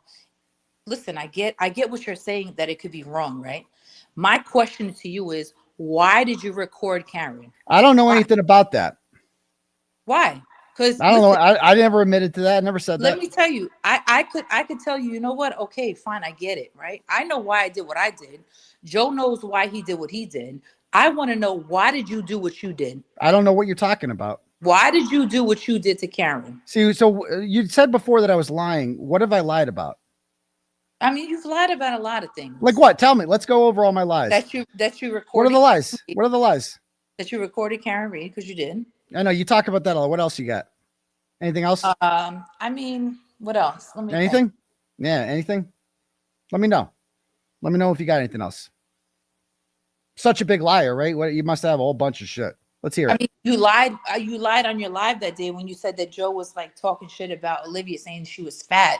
That was a lie. That was a lie, because actually it was a private message he had with Meredith that he said, "Oh, I think maybe she gained weight." But you told your audience that Joe was like, "Oh, she probably is fat now." Yeah. What do you think Fat, gaining weight? Yeah. All over social media, because that's what you do. You lie. Okay. You try to make people believe a story that's not really the truth. You do that, and I think your like what? Like what? Because I said that Joe Flipperhead said that Olivia was you fat. lied on your live show, and I was in your chat, and you were like, "Oh." They were talking about, oh, you know, Dag and Chrissy were like going in on Olivia. Yeah, okay. So do you have any like examples? Like, okay, so like I'm asking you for examples of how I'm a liar, okay? And all you want to talk about is a recording, but you can't think of anything else. Nothing. Because you just said that what she just said was that Joe Flipperhead, I said that Joe Flipperhead told Meredith that Olivia was fat, and it turns out he's just said that she was gaining weight. He had heard that she was gaining weight. So, because somehow gaining weight and fat are not the same thing, like in your mind. Okay, so you're right. The word he used was gaining weight, not fat. You're right. That was a little bit different. But I guess anything else you got for examples of lying? Can you stop unmuting me? Or No, I can't, because here's the thing. I will mute you when you talk over me, because this is not your show. This is not the Valerie show. Okay. This is the Turtleboy show. So I'm the host. I ask you questions, we talk, and you don't talk over me. Okay. So I'm asking, do you have any other examples of lies? Yes or no? Those were two examples that I gave you. So I don't have a list of examples. I mean, yeah. If you lied one time, didn't think so. That's the thing. You got to have receipts. You got nothing. Like, you just proved my point for me, right? You don't have anything. What the fuck do I lie about? I'm not lying about anything. I've been honest about this from the beginning. Can you stop muting me though? Oh, if you don't talk over me, yeah. If you're respectful, we could have a conversation. But all you do is say, I don't lie, and you put me on mute when you say all that, right? So why do you do that? Because you're talking over me. I'm not. All right. Do you have anything else to add, Valerie? Are you afraid of what I'm about to say? No one's afraid of you. No one's afraid of you, dear. Why would I be afraid of you? I don't want anybody to be afraid of me, but I feel like at the end of the day, you should come clean and admit to what you did. Okay. We'll see. Stop gaslighting people and being a narcissist. So just to be clear, you want me to admit to some sort of felony on I want you to stop acting like, first of all, you're not facing 90 years, 105 years old. Oh, I'm not. Oh, how much am I facing? How many years am I facing then? Let's be for real. How many years? What's the maximum? What's the maximum I'm facing? Even if you got convicted of all these charges, you might get probation. You might. Oh, I might. So you don't think judge? You don't think got Judge your audience thinking? Hold on. How do you know anything? First of all, I'm on bail. I can go to jail at any fucking moment, right? I live in fear every day of the police knocking on my door with some made up fucking charge over any. They've tried revoking my bail, not once, not twice, not 3 times, but 4 times. They've been successful once. One of the times they tried to, actually the 3 other times they tried revoking my bail was all over comments that I made on my YouTube show. One about Brian Tully, how I hoped that he burned or something like that. Another one about how Liz Proctor sucks cop dick, right? And I forget the other one that they tried to revoke my bail over, but they've tried to do it 4 times. All right. And I live in constant fear of going back to jail because I've been to jail and they can throw me back in at any time because I'm on bail. Right. If for some reason I was convicted of any of these crimes, which, as you saw with Ronnie the juror situation, I don't want to put my fucking fate in the hands of a jury. These people are crazy, right? These people are retarded. And so I'm like, why would I want to fucking put my fate in the hands of these people? And if for some God-forsaken reason I was convicted of, I don't know, like Jen McCabe and Matt McCabe and Julie Nagel or whatever, and the maximum they could give me is 30 years in jail, yeah, I might not get 30. They'd probably not do 30. But they could do 5. They could do 10. What the fuck does it matter? It's still fucking horrible. So what's your fucking point? You've never done a day in fucking jail. One night in jail is fucking horrible. A week is fucking horrible. 2 months in jail is fucking traumatizing, right? And you guys are just like, yo, bro, be 90 years. Oh, fucking, you're just going to go to jail for 5. Who gives a fuck? So actually, thank you for. Were you talking the whole time? Oh, go ahead. No, I was just waiting for you to unmute me because no, I wasn't talking the whole time. But you know what I have done? I did a week in jail. I did 7 days in jail. Okay. 22 years old. So I remember it, right? I get it, right? Nobody wants to be in jail. But I was in jail for 7 days and it was a long fucking 7 days. So I get it, right? But at the end of the day, I feel like, let's be for real, right? Like, I feel like you're trying to act, you're like inflating this, like, oh, I'm going to go to jail for 105 years. It's like, let's be for like. Okay. So you're right. You're right, Charlie. The odds of me going to jail for 100. Boy, listen. The odds. Oh, hold on. The odds of me going to jail for 105 years are slim. But that is what I'm facing. But why would you say that to your audience? Like, oh, I'm facing 105.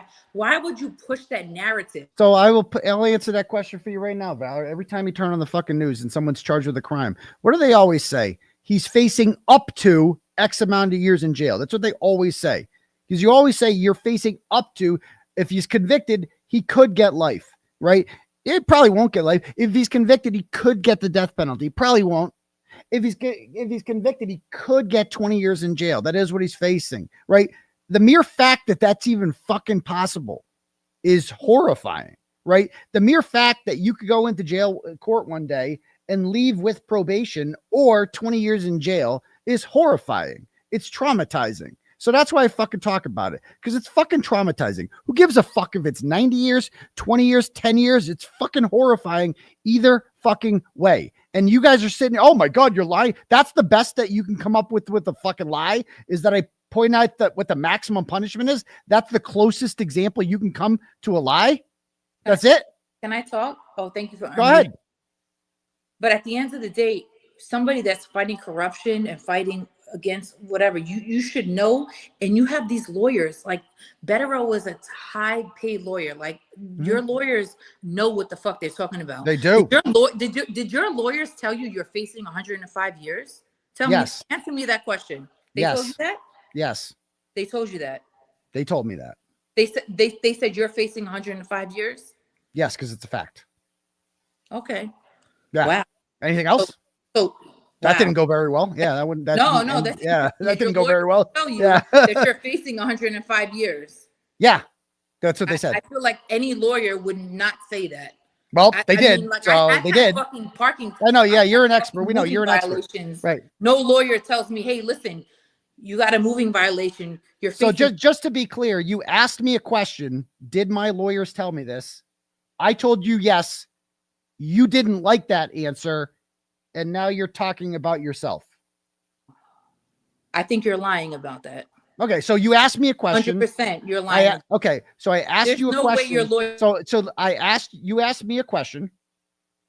I answered it, and you're like, I don't like that answer, so I don't believe you. That's what your position is. No way a lawyer told you that. Well, they did. You're lying 100% right now. Okay. No way a lawyer told you that. Well, he did. No, it's no way the lawyer told. Okay, so I mean, this is like retarded. I mean, what are we doing here then? I mean, you asked me a question, I gave you an answer. It fucking backfired on you because that was not the answer that you were expecting to get, and now you're just being retarded and saying, "I don't even know." Like you're just like, "I don't believe you." Okay, then why'd you ask? I mean, I'm telling you what you. That's what they've told me. That's what I am facing as a maximum. Do you have anything else? And so let's talk about this, bro. You said that I have good lawyers. Betterow is a really good lawyer and that I should listen to him, right? And yet you want me. Has it ever occurred to you that I have been advised by counsel not to answer the questions that you're asking me? Has that occurred to you at all? Oh, you're unmuting me now? Thank you. Has that occurred to you? No. First of all, I'm going to go back to what I said before. Okay, so I'm going to mute you until you get. We're going to try this one more time, Valerie. Has it occurred to you that my attorney, who you just said gives really good legal advice, right? Has it ever occurred to you that he has advised me not to discuss this matter and not to answer the questions specifically that you're asking right now? Has that ever occurred to you? Yes or no? 𝗏𝗏𝗏 never told you you're facing 105 years. Has that ever occurred to you? Answer You're the question. lying. Yes or lying. no? Yes or no? Can you answer it?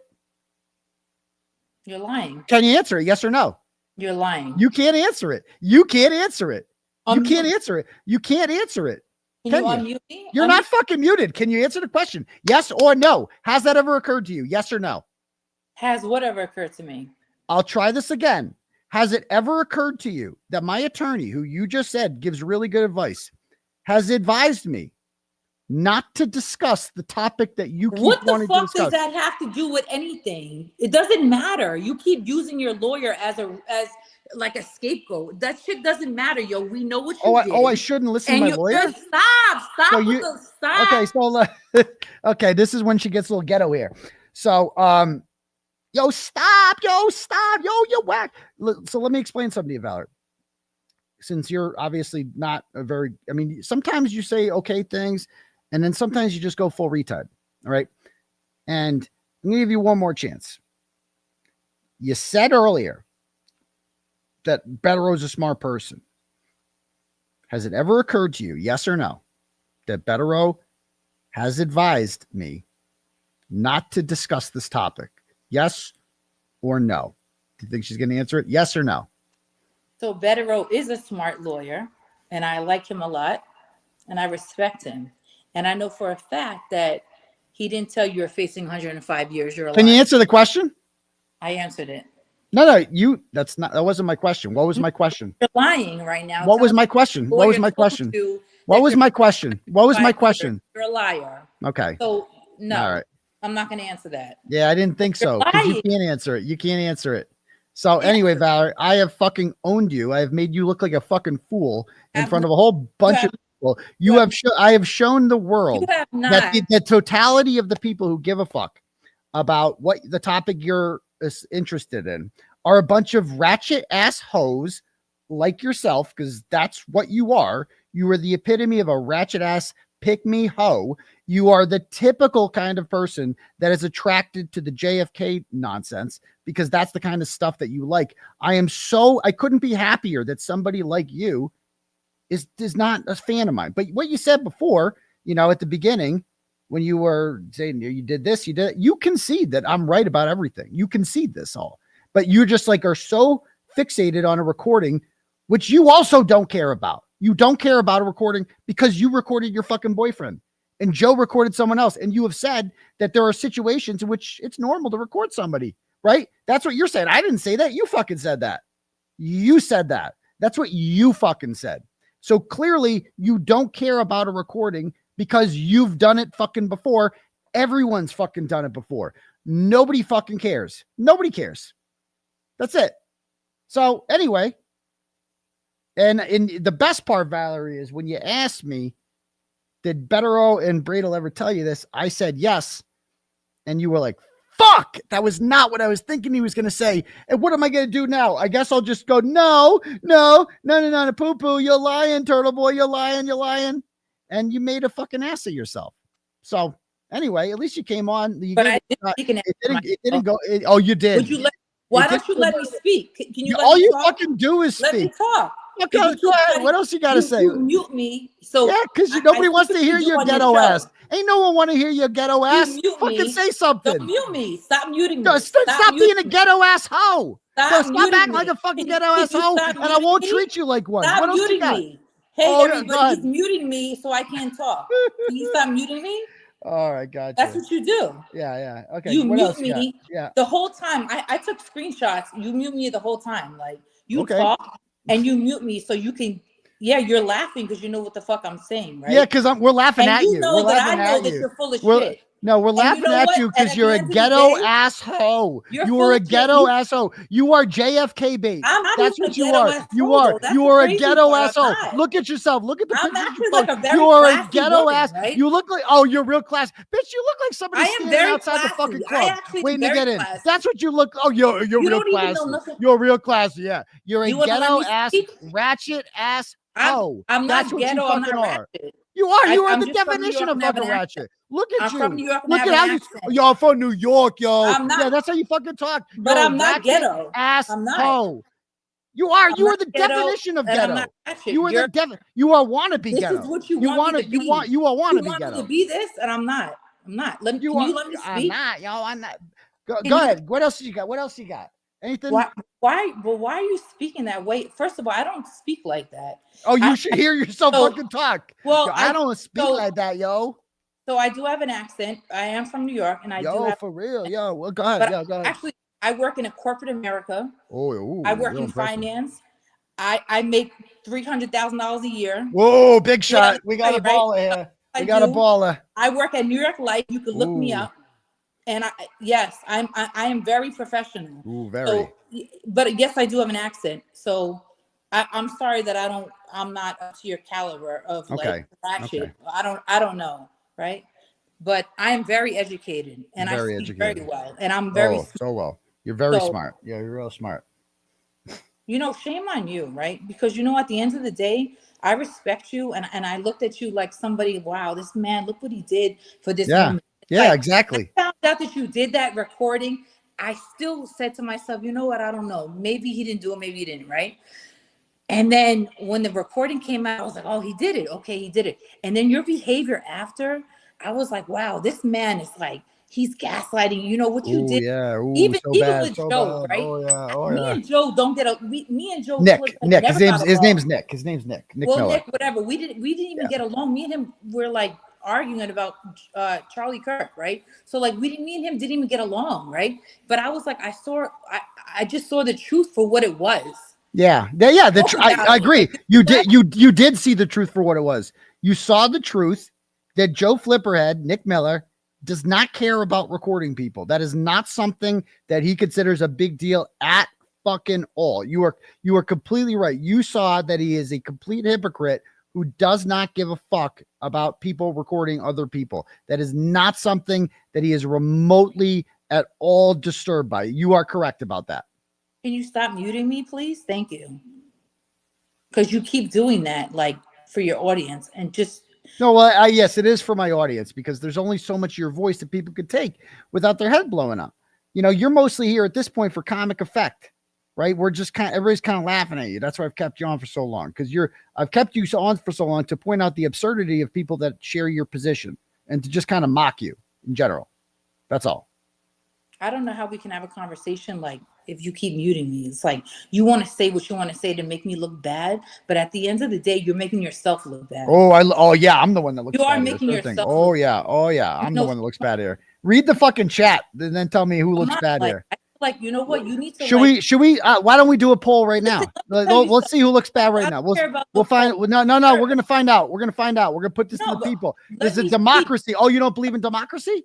You don't believe in democracy? Let me speak. We're gonna do it. We're gonna start it. You don't believe in democracy? Let's do it.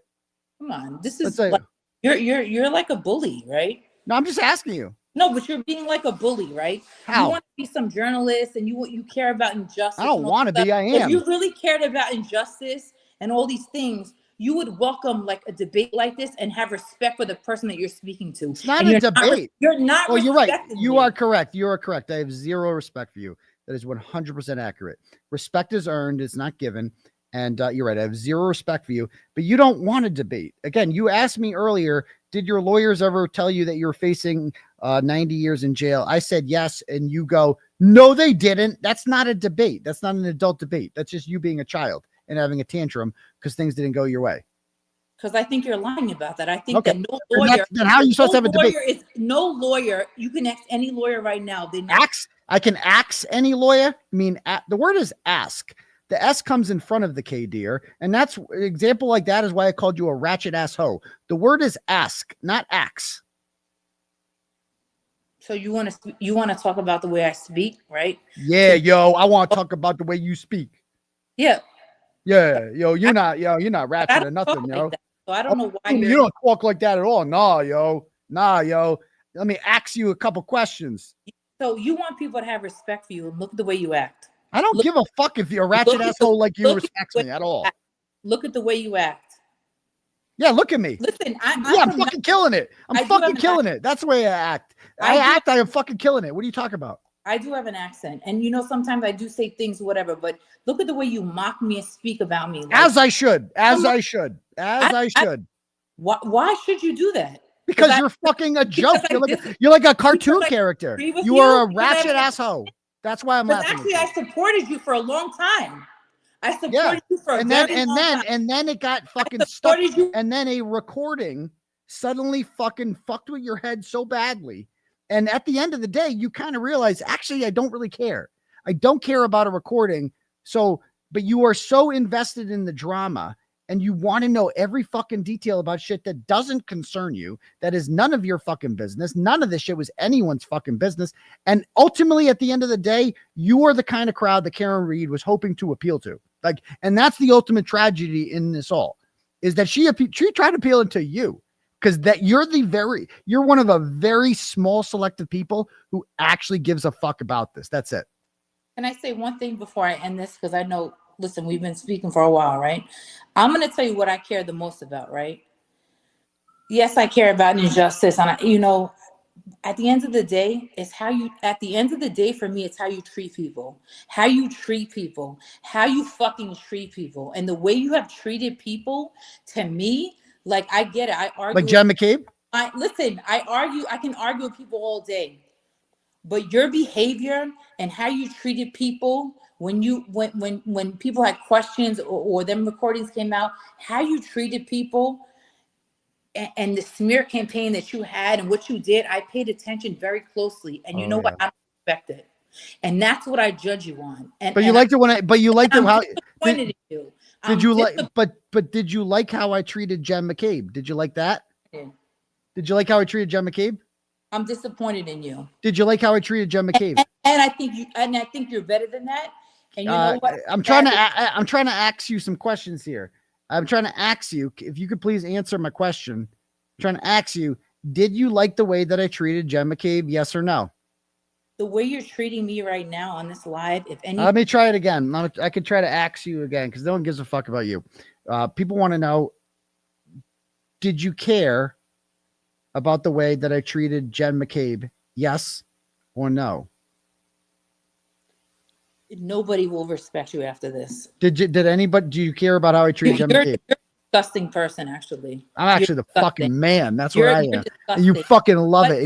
And you're never going to stop watching. Shame on you for the way you treat people. You can't get enough of it. You can't get enough of it. Shame on you, girlfriend. Shame on your stylist, girl. Shame on your stylist. That come and speak to you. Shame on you. Oh, yeah. Okay. Shame on you. And I respected you. Shame on. Look at you. You still do respect me. Stop it. You still do respect me. As I should. As I should. As I should. Just have a conversation with you. You ain't trying to have a conversation. You ain't trying to have a conversation. Look at the way you're treating me. Yeah, it's fucking awesome how I'm treating you exactly how I should treat a ratchet ass hoe. Shame on you. Yeah, don't act like a ratchet ass hoe when I won't treat you like one. Wow. Period. Yeah, wow. Let me tell you, you'll never have another story like Karen Reed because nobody will ever give you the time of day. What do you mean? I fucking had the story without Karen Reed. And you know what? You should you need some work. Maybe go to therapy. You need some help. So you agree that I had the story without Karen Reed? You agree with that? I'm not agreeing to nothing. I'm done with you. Oh, really? So how did I find out about the story? How did I find out about the story? I'm going to let you go because you know what? You can't debate it. Have a good night. Good night. Bye. Have a good night. Bye. All right. So anyway, that was productive. A lot of people are like, you should have hung up on. Nah, I want to let her keep going because I like fucking owning these people. I like making them look stupid. You know what I mean? I like letting them make a fool of themselves on here. That was not my plan, but I feel like we did a good. Just like I knew what her game was. Oh, what? Why you talk about this? Why didn't you talk about the recording? She couldn't come up with a single logical thing. If I go back in my inbox, she was in Turtle Club. She loved me, right? She loved me, and then all of a sudden, she got it in her head that, oh my God, this recording is the worst thing in the world, and he's a bad person, and she can't really articulate why, but she can't explain it. Because she just wants me to fucking do her dance and admit to something. She wants me to fucking come on. That's all she wants. It's like a fucking struggle session. You know what I mean? That's it. She got nothing. She can't explain to anyone why any of this is a big deal because she's fucking done it before. Another hypocrite who admits that they've fucking done this before. Period. So fucking owned. I fucking own that bitch. Awesome. And that's all from one turtle chat. I got more turtle chats to read here. Let me read some more. Next we have, let's see. Karen sends $50 and goes, let's give our condolences to Jessica Kelly, one of the Kelly twins, who's 21 and a year and a half old cat. Damn, Lily went to heaven today. God bless you, Lily. I know it'll make her feel better with a little love from Turtleboy. Thanks, Aidan. Always horrible when you lose a pet, a 21 and a half-year-old fucking cat. Holy shit. That's insane. That's a long life. God bless. That's a celebration. Celebrate that cat. Good Lord. Wow. Amazing. God bless your cat. Thank you. Next. Roasted Bean sends $10 and goes, of all the people who you trusted that then betrayed you, who do you miss the most? Who totally deserves it? I don't miss anyone that betrayed me, you know, because they betrayed me. It's like, so they're fucking dead to me. But you know, so I don't really know how to answer that question, but yeah, I mean, part of you is just like, you know, you're like, oh man, I miss the way things were. But then you just have to remind yourself that like, if things aren't that way anymore, you know, things aren't that way anymore. Like when Krusty Panties first fucking betrayed me and lied and stole money from me. I'm like, I liked Krusty Panties prior to that. I thought she had me completely fooled. I thought she was a normal person and like a regular PTA mom. I didn't research her at all. And it turns out she's a ratchet piece of shit. But like, you know, when she first left, I'm like, oh, wow. Because I'm very trusting, you know, and there's been many instances in which I'm just like, you think about somebody and you're like, man, I wish things worked out differently with this person, but they didn't. And so, yeah, there's that. All right, next. Let's see what we got next here. Leezy Breezy sends $10 and goes, there are cameras in front of D&E Pizza right now. Not sure who the people are out in front of there, but there's a few of them. That's interesting. Sad Turtle sends $10 and goes, it saddens me to see that Nurse Kim shared your 𝗃𝗃 and her whole thread is full of hate. Sad that not a single Turtleboy supporter commented on it. Can we support her too, please? What? That doesn't seem... Let me find Nurse Kim's thing. Nurse Kim. I love Nurse Kim so much. Okay. Yeah, so let's see what she's got. So Nurse Kim shared my 𝗃𝗃, which I really appreciate her doing. And says, help Turtleboy defend free speech. You know, I see a lot. Amen. That's good. Oh, free Karen Reed. Fuck Uncle Turtleboy. Okay. Bro, he literally brags about being so rich. Why the fuck? I don't brag about being so rich. I brag about being successful. There's a difference. I am wildly successful. Focus on being more interested. It's like, and that's the thing. It's like, there's nothing, I'm being real. Like all I can do is tell the truth. Of course I'm fucking successful. Sold out to fucking Wilbur. I've, you know, thousands of people watch all my fucking shows on Sunday night, and I have like ratchet ass hoes on, and I yell at them, and like 8,000 people are watching me yell at some ratchet ass hoe and just call her at, and that's what people love about me. So I guess, yeah, I'm successful in that regard, but I don't know. I don't see, that's not that bad. I mean, I've seen worse reaction than that. So yes, I appreciate that. I love Nurse Kim. Thank you very much. Next. Josie sends $5. You should watch Next Witness, latest video compilation of content creators reacting to Ian Whiffin's Celebrate interview. It is freaking hilarious seeing all of you cringe at it.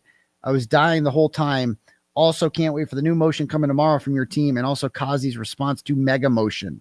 Yes, me too. I can't wait to read 𝗁𝗁𝗄𝗄𝗃𝗁𝗄𝗃. That's going to be great. And you know, it's like more and more, dude. Like I'm telling you, like it's you know, there's going to be more news coming out. And we're getting a lot of new information sent our way. Let's put it that way. And, you know, in Russia, in World War II, right, we had to align with Stalin, right? And so people have to, you know, align to take down a common enemy, I guess, if you will. Next. What do we got next here? To make an account sends $7 goes, hey, Turtle, with the New Jersey not so temporary order and a new judge, do you feel getting up to speed on Mega Motion will cause an even greater delay in justice for you? I don't understand the question. Fingers crossed all is thrown out by New Year. I don't really understand the question. So thank you very much for that. Moses sends $5 and goes, Krupp is out because he has turbulence in the ass. Duh. Oh, that could explain it. That could explain it. So thank you very much for that, Moses. Next.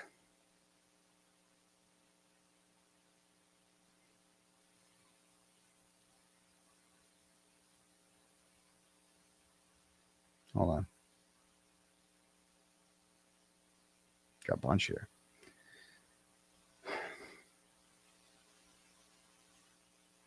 All right, Stupid April. Oh, my friend Stupid April says, I'm so glad Daddy's home so we can all chill the fuck out about the judge. Exactly. Everything's coming up turtle as it always will. Also, so much love to our Huckleberry for hosting the most hyped pep rally ever. We all love that truth. We all love that truth. Exactly, Stupid April. Amen to you with that one. Daddy's home.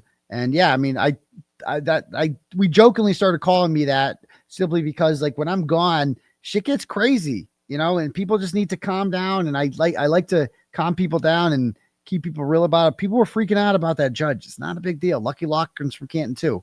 Don't forget that. Being from Canton, Rita Lombardi's from Canton. A lot of great, the Sweeneys are from Canton. A lot of great Americans are from Canton. So there's that. Krusty Crawford sends $10 and goes, listen, Turtle, can you DM your high beams? 𝗵𝗶𝗶𝗺. Oh, you mean, oh, my tits? Oh, my beaming? I didn't realize that. 𝗵𝗶𝗶𝗺, JK, glad you made it home safe and sound. Thank you, Krusty Crawford. Cal Seep sends $20, goes, auction off the turtle tie you're not allowed to wear anymore, or let me buy it. Maybe I could do that, Cal. Maybe we could do something like that. We'll see. Next. Callie Twins Kelly sends $21 and goes, RIP to my sweet Lily, my sweet cat Lily. $21 for the 21 years she blessed me on this earth. Today is a tough day for me and my family. I'm so grateful for you, Dr. Turtleboy. You've been so good for my mental health. Thank you. Well, I'm glad I could help. And God bless Lily. And she, you know, you'll never forget a pet. You never forget a pet, especially when that's with you for that long. That's a crazy amount of time. So thank you very much for that one. Woohoo Worldwide sends $25, goes, yo, Dr. Turtleboy, I might be confused, but did I hear a witness refer to Jen McCabe as JJ? Hoping real justice continues to find you, bro. Woohoo. Yeah, a couple of them did. Brian Albert Jr., Auntie JJ. A couple of them did. So I guess that's what they call her. Bite My Bites White sends $10, goes, were you ever worried you might get assassinated or disappear in a van after giving them McDonough, of course? You know, the only time I've ever at all been worried about any sort of physical harm coming my way was right around the Wilbur time, because Charlie Kirk was killed 2 days before that. And I'm like, oh shit. Wow. Not that I'm Charlie Kirk or anything like that. I don't have close to the size of his platform or audience, but I would argue that we offend people in the same amount of ways. And honestly, I'm much more offensive than he is. To a lot of people, dangerous people. But, you know, because a lot of people talk a big game online, like those, like, yo, I'm going to watch your back. I'm going to do this to you. I'm going to do this to you. And that's probably happened to people like Charlie Kirk so many times, because it's happened to me so many times where I've been told, oh, you better watch your back. You're going to do this, watch where you're going, blah, blah, blah, blah. And then I'm like, yeah, come do it. I always point that out. And I go, in public, no one ever fucking fucks with me. No one ever comes out to me in public. Nobody ever steps to me, nothing like that. And then Charlie Kirk was killed. And I'm like, damn. It's just crazy. I'm like, that guy was huge. He had a huge following. He's fucking dead. Just like that. You're like, fuck. You know? Like, I offend a lot of people, man. What's to stop one fucking crazy, man? One crazy to just be like, you know what? All it takes is one mentally ill person with a gun to just be like, I'm going to do it. You know, I'm going to fucking do it. I announce where I am all the time. I never have security, you know? So whatever. It is what it is, but you know, we'll see. That's the only time really I've ever really thought that much about it. Next, Christy sends $20 and goes, Turtle, I sent you the Lauren Matthias email weeks ago and you never covered it. So I sent to J is for Justice and she didn't cover it. Finally, I just posted to Reddit because I was wanting to talk about it. Okay, sorry. On another topic, will you talk about the DoorDash girl getting charged? What DoorDash girl? I don't know what you're talking about, Christy.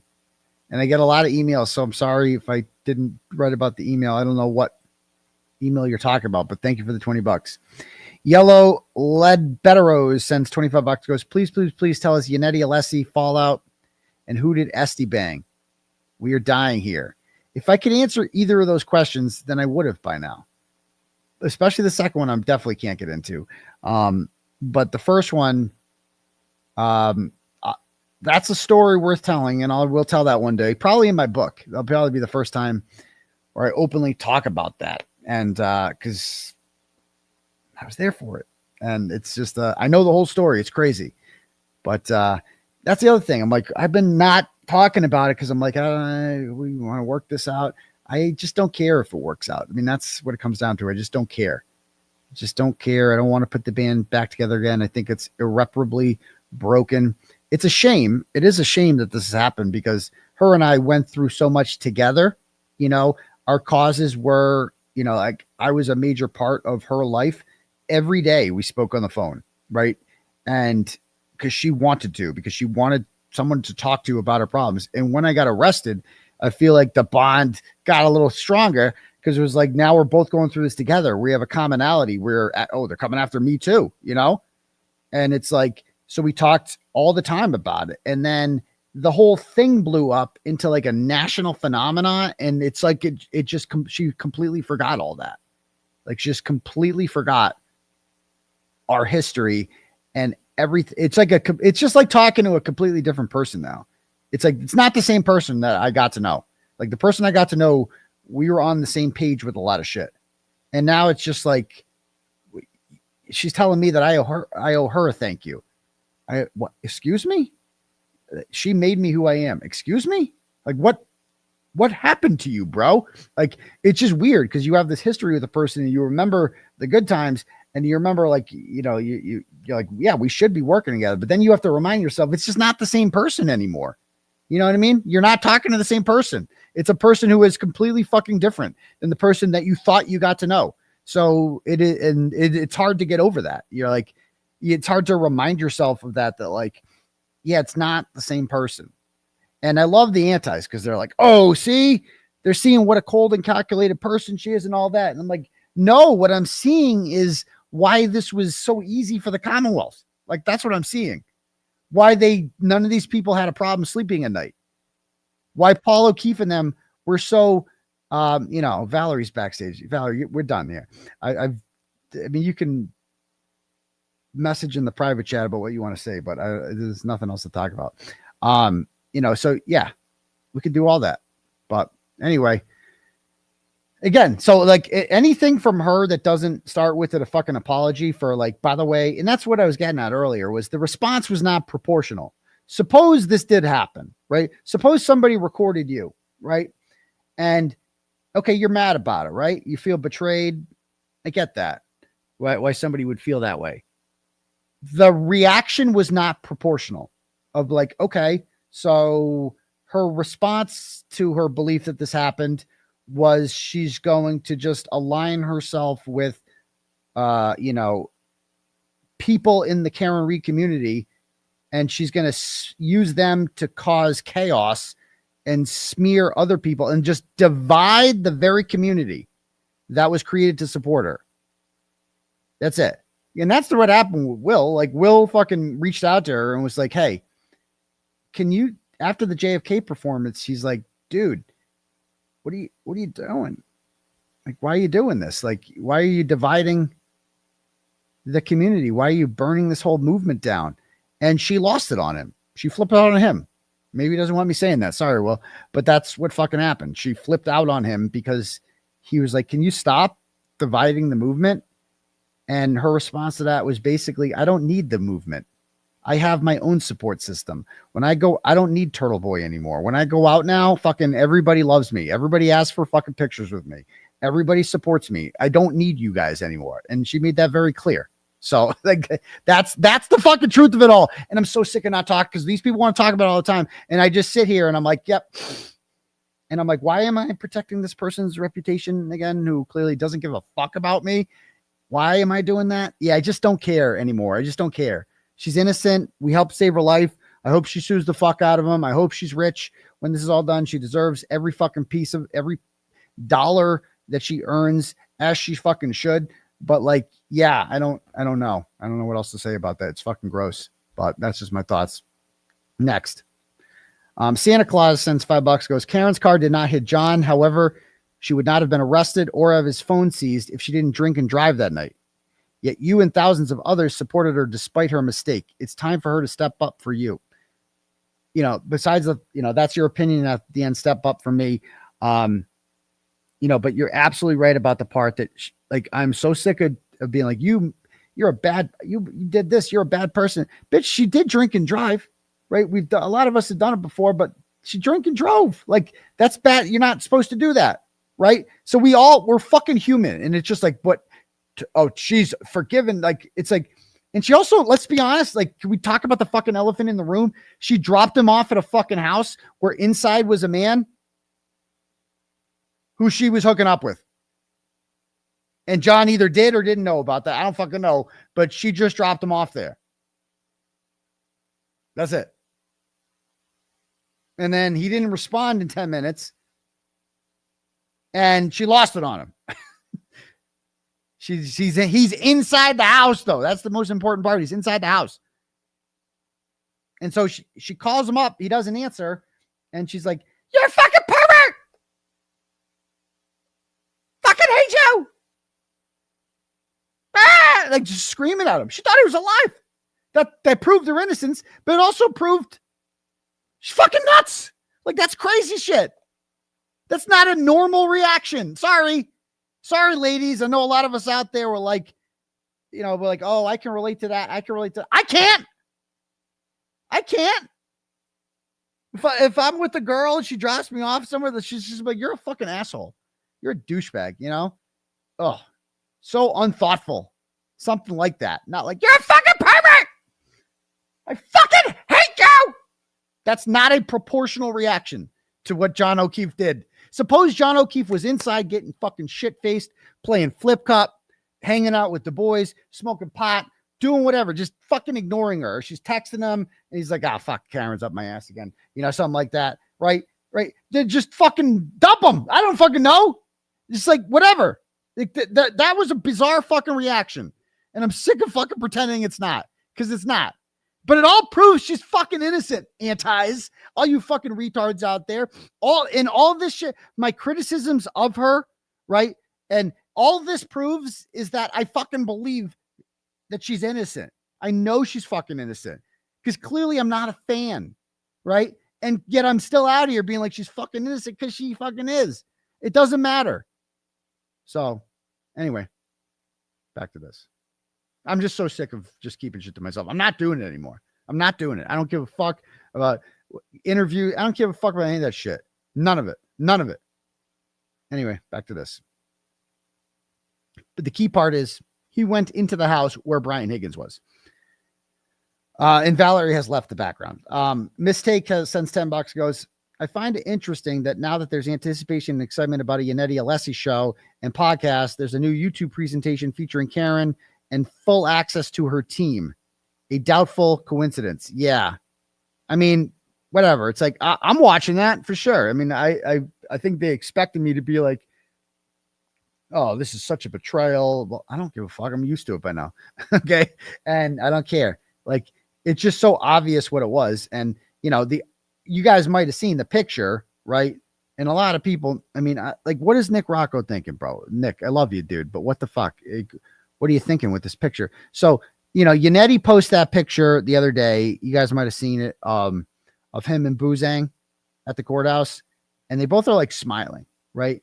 And it's like, They both had this huge smile on their face, and they put this Twitter out, and I'm like, I see what that is. A little shade there, I think. Little shade, like, but not bad shade. Like, just like, here we are happy, you know. And why are you happy, you know? And then all of a sudden, fucking like 12 hours later, right on fucking cue, okay, this gets tweeted out.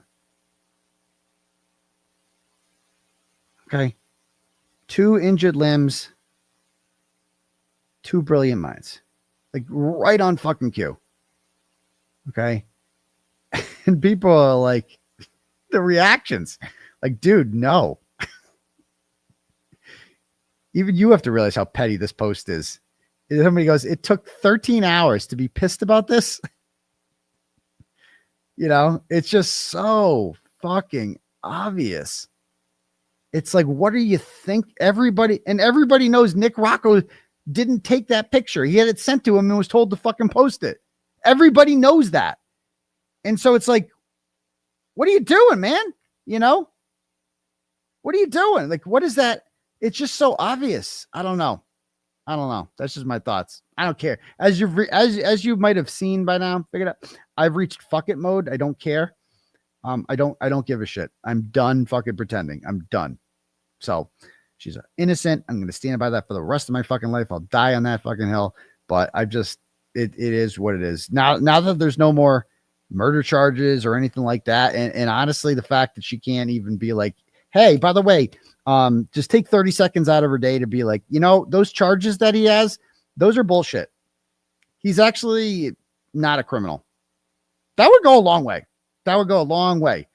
Can't be bothered to do that. Can't even be bothered to do it. So, you know, you learn who your friends are that way. You're like, okay, fine. Don't do it. I don't give a fuck. I'm going to beat it no matter what. But, you know, she was charged with killing a cop, right? Which is one of the worst things that you could be charged with. Like, one step up from pedo. And I'm like, I don't give a fuck if she's charged with killing a cop. I got her back. I'm defending her. I'm going balls to the wall for this shit. I don't give a fuck if she's innocent. You know, whatever. I don't give a fuck it. Fuck it. Fuck how it looks. Fuck any of that shit. That's it. That's what I'm willing to do.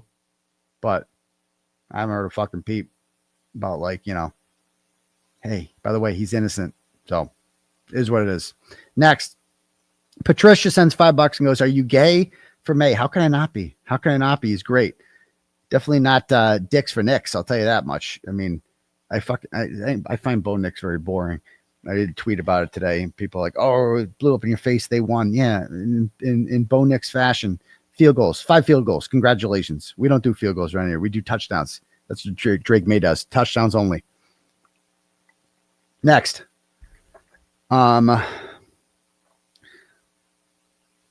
JB sends $25, goes, I think Karen will come around and realize she's only grateful for you.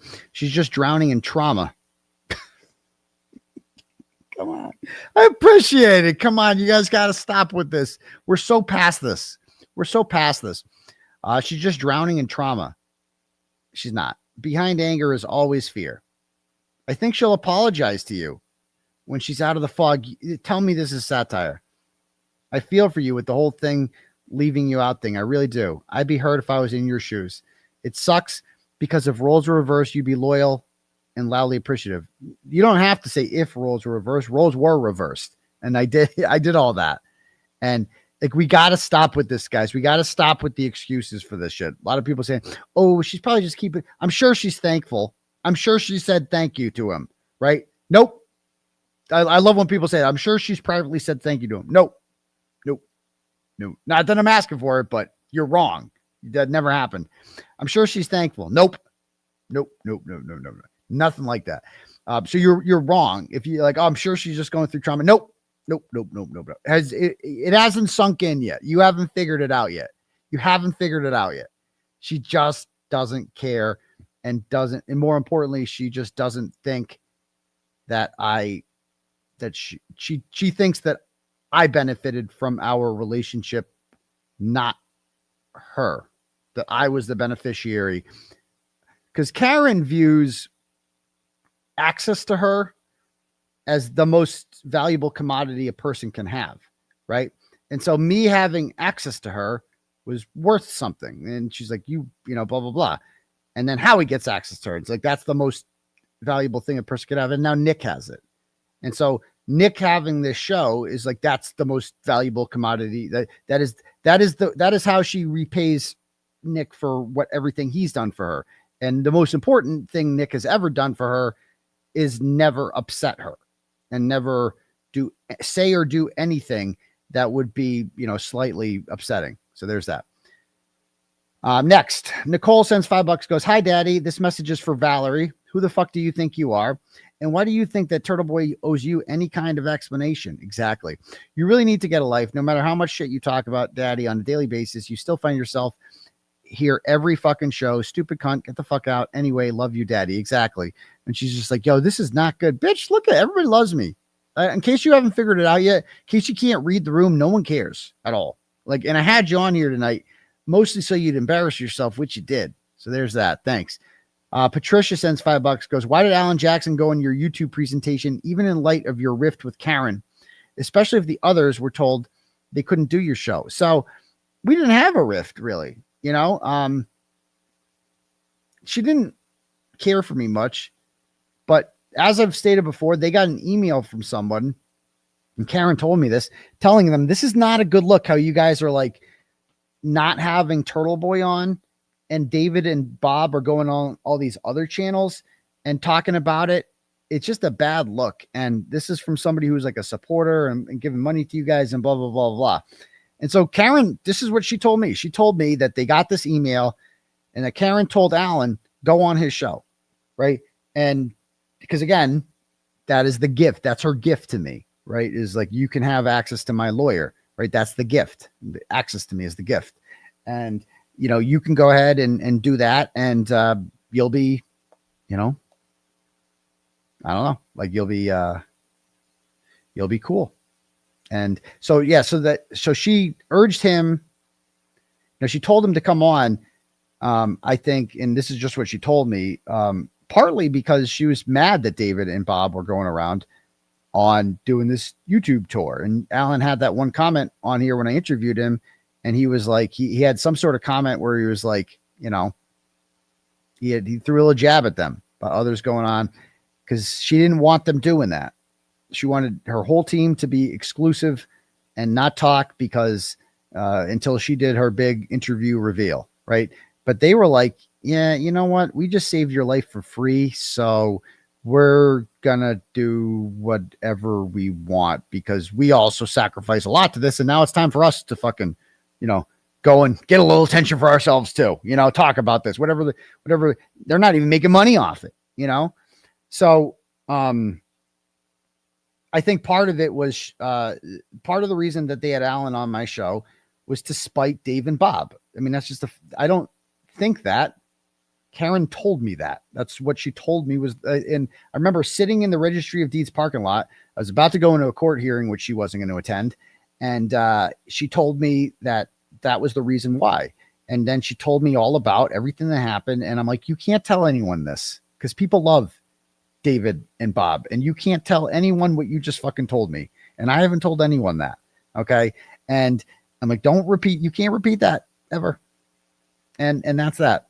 So anyway, so yeah, Alan coming on the show was largely fucking spite, like kind of, and just being told it was a bad look, to have them on, to have me being left out like this. And it was a way that way. It looked like I think it kind of looked like, oh yeah, see, David and Bob won't interview with Turtleboy, but Alan will. That's kind of what it, that's not kind of what it was. That's what she told me. The reason was that it was just like that David and Bob, it was to get back at them. That's all that fucking was. Boom. There, I said it. That's the fucking truth. Boom. Don't like it? Fuck off. That's what happened. So anyway, there's that. Next. But it was cool. I'll take it. 45,000 live viewers. I'll take it, and it was a good interview. It was a really good interview. And he opened up and he talked about things that they never have before. But, is what it is. But it's unfortunate. Unfortunate. Next. Tammy sends $10, goes, 5 years ago, I started recording someone who eventually brought me to court. He lost. I still record everything. Good for you, Tammy. And every time I talk on the phone, I just assume I'm being recorded, you know, just easier that way. Next. Fuzz Daddy sends $5. And again, people like, you really are out of 𝗃𝗃𝗃. Can you blame me at this point? I mean, what do I have to lose? What am I doing here? What am I gaining from this? Of like, because I'm like, so you went out of your way to use these douchebags to smear me, and it went on for like a month. You could have stopped it whenever you fucking wanted. And I owe you what exactly? Why am I fucking shutting my mouth here? Like, why am I not talking about this? Why am I just allowing my name to be dragged through the mud and saying nothing? I just don't want to. I don't care. I don't care what happens. I don't care if this ends up with me in jail. I don't care what this brings. I don't care. I just don't care. And if she wants to do something that will, you know, lead to me having bail revoked or having my phone seized or something like that, then go ahead.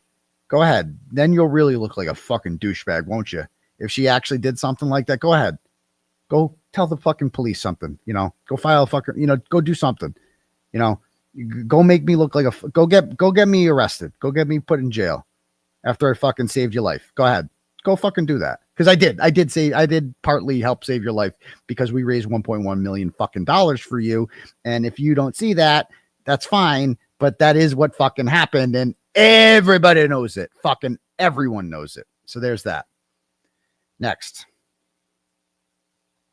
Fuzz Dad, let's see. Stupid April sends $10 again. Hello, Stupid April. Says, hey, Valerie, you are not owed an explanation for anything. Your opinions are small-minded, one-sided nonsense. Your line of questioning twists and turns, desperately trying to avoid the landmines in your logic. Stay muted, bitch. Way to bring the heat, daddy. See, that's who's got my back. I'll take a million Stupid Aprils any day of the week, right? Over one fucking Valerie. Because there's a lot of Stupid Aprils. I love you people.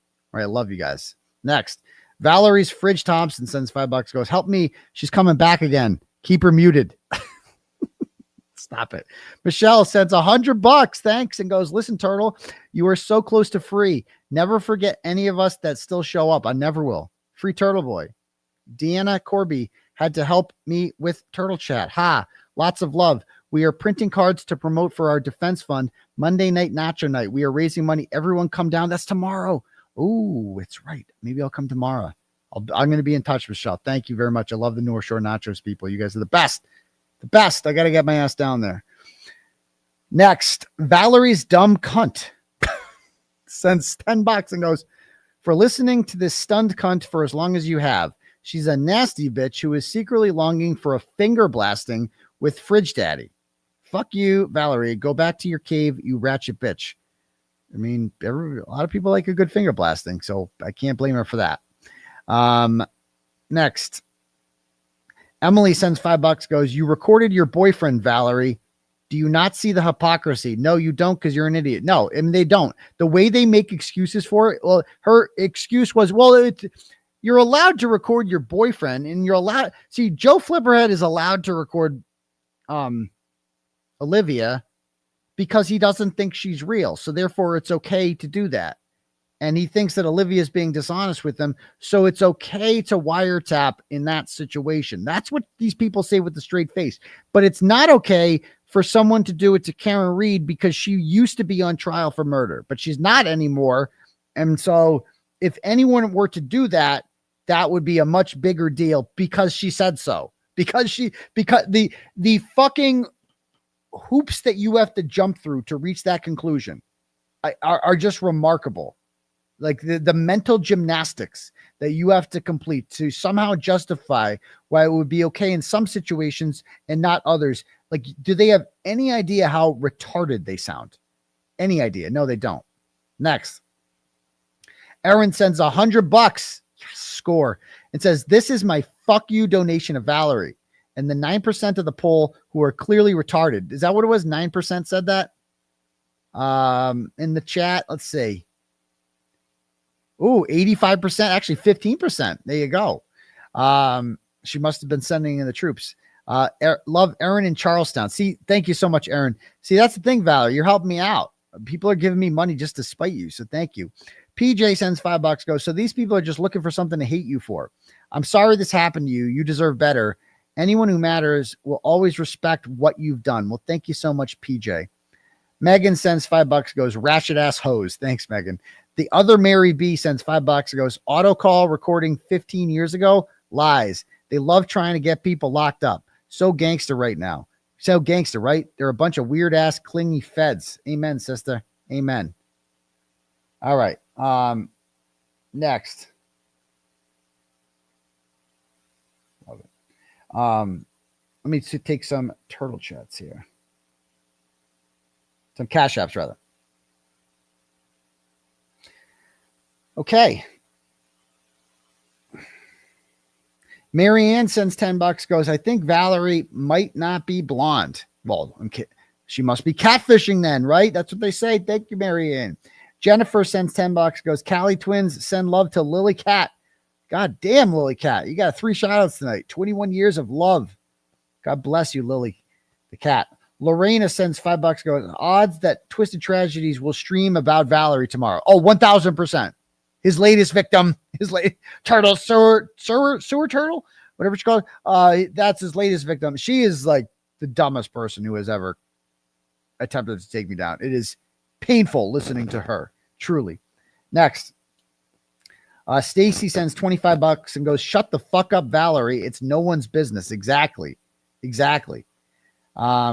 Mary Lou sends $20 and goes, nothing for nothing. Nothing from nothing by B. Preston. Good song. Okay, Mary Lou. Thank you. Patricia sends $10 and goes, Karen Reed is an ungrateful cunt. Her words. I didn't say that. I'm not going there. I'm not saying she's a cunt. I'm not going full Proctor on her ass. You know what I mean?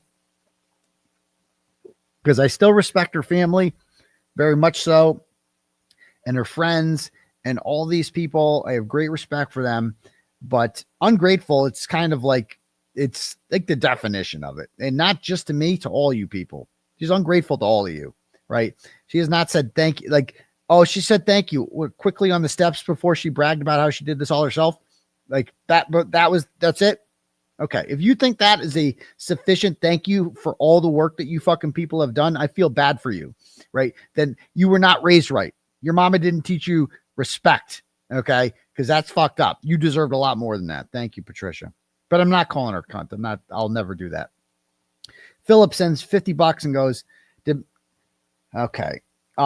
Meredith leak all your texts and stir shit up? We're not going there. Meredith did not leak my texts. That did not happen. So you're a little bit confused about some of the things that you're seeing on Twitter. Other people are leaking. It's Joe Flipperhead that's basically leaking these texts. Like that's what he's doing. And I knew he would. When I sent him text, I knew there was a really good chance he would screenshot these and post them. I don't care. That's the thing. I just don't care what he does because I don't give a fuck what retards do online and their obsession with online drama. I don't care about any of that stuff. So there's that. But to answer your question, no, she's not. Paul sends $20 and goes, Karen, ungrateful Reed owes you. Thank you, Paul. I appreciate the support. And Katie sends $5, goes, listen, Turtle, you were on my turf in the 412. That's Pittsburgh. Thank you. Yes. Next time, catch you next time. Be safe and drive carefully. Sorry I missed you. Ashley sends $100. Oh boy, it's raining turtles here. And says, it's fucked and good to finally hear you say it. Well, thank you, Ashley. Cause it is, it is. Next, Callie sends $10, goes, Valerie for Ratchet Madness 2026. She's trying for sure. But, that's the thing. It's like, and that's the thing. Meredith will never be content on here ever. Just know that. Like, that's not what I'm about. That's not what I'm doing here. Anything like it's personal. That's my personal relationship with her. And, it is not anything that I will ever make content ever. Just know that. Okay. Because I just don't want to do that. I've never talked about the only way to become, there's only 2 exes I've ever mentioned on here and both have the initials LG. Okay. And you've seen what has to happen for that to happen. Okay. That's it. Like, I don't talk about Lauren, right? I never talked about like ever. You'll never hear me say a bad thing about her on here ever, because that's not what this show is about. The show is not about me using my because first of all, it's unfair because I have a much larger platform than them, and you will never, ever, ever hear me badmouth her on here. Okay, that will never fucking happen. And I can't control the whole internet, as 𝗵𝗏 likes to say, but that will never happen. It's just too personal. It's too personal. Like that's not what we're going to turn this into, because it's not fair. It's not fair because I have the advantage of having a much larger following, and it's just an uneven playing field. Okay. And so that's not what I'm going to do on here ever. So that's that. If you're hoping that I'll do that, I won't. So there's that. All right, cool. Next. So if anyone else wants to have their messages read out loud to the class, you can click at the link at the top for Turtle Chat, or you can cash at me at $, Uncle Turtleboy. Oh, and Fartbox too. I talked about Fartbox, but she kept fucking pressing it. Again, you saw the links I went to not to talk about Fartbox, and I finally just blew it. I'm like, fucking okay. Guess we got to talk about Fartbox. All right. Let me see what we have here. What is it going to talk about? Oh, the juror thing. Let's talk about that. So I couldn't find the whole fucking interview. Nobody seems to have it. When we get the whole thing, we're going to,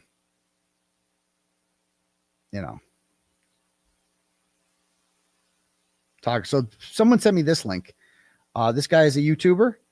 His channel, promote his channel. This is Class E. Yeah, I'm subscribed. He has 137,000 subs. Go give him a sub. He covers this topic. He was, he pushed the Karen Reed is innocent perspective during the trial. And so he kind of covered this juror interview. Going to now find out who the jury foreman was from the Karen Reed trial. And we're going to get some more details and information from him about what actually went down, what he was seeing. And then he's going to double down on putting pressure on the Commonwealth to go after the real killer and the real murderer of John O'Keefe. Check this out. Up with everybody lying to her. After years of speculation, weeks of testimony, and 2 trials, he was the one who officially declared Karen Reed not guilty in the murder of John O'Keefe. The jury foreman is opening up now about reaching a verdict and the critical piece of evidence that swayed the jury.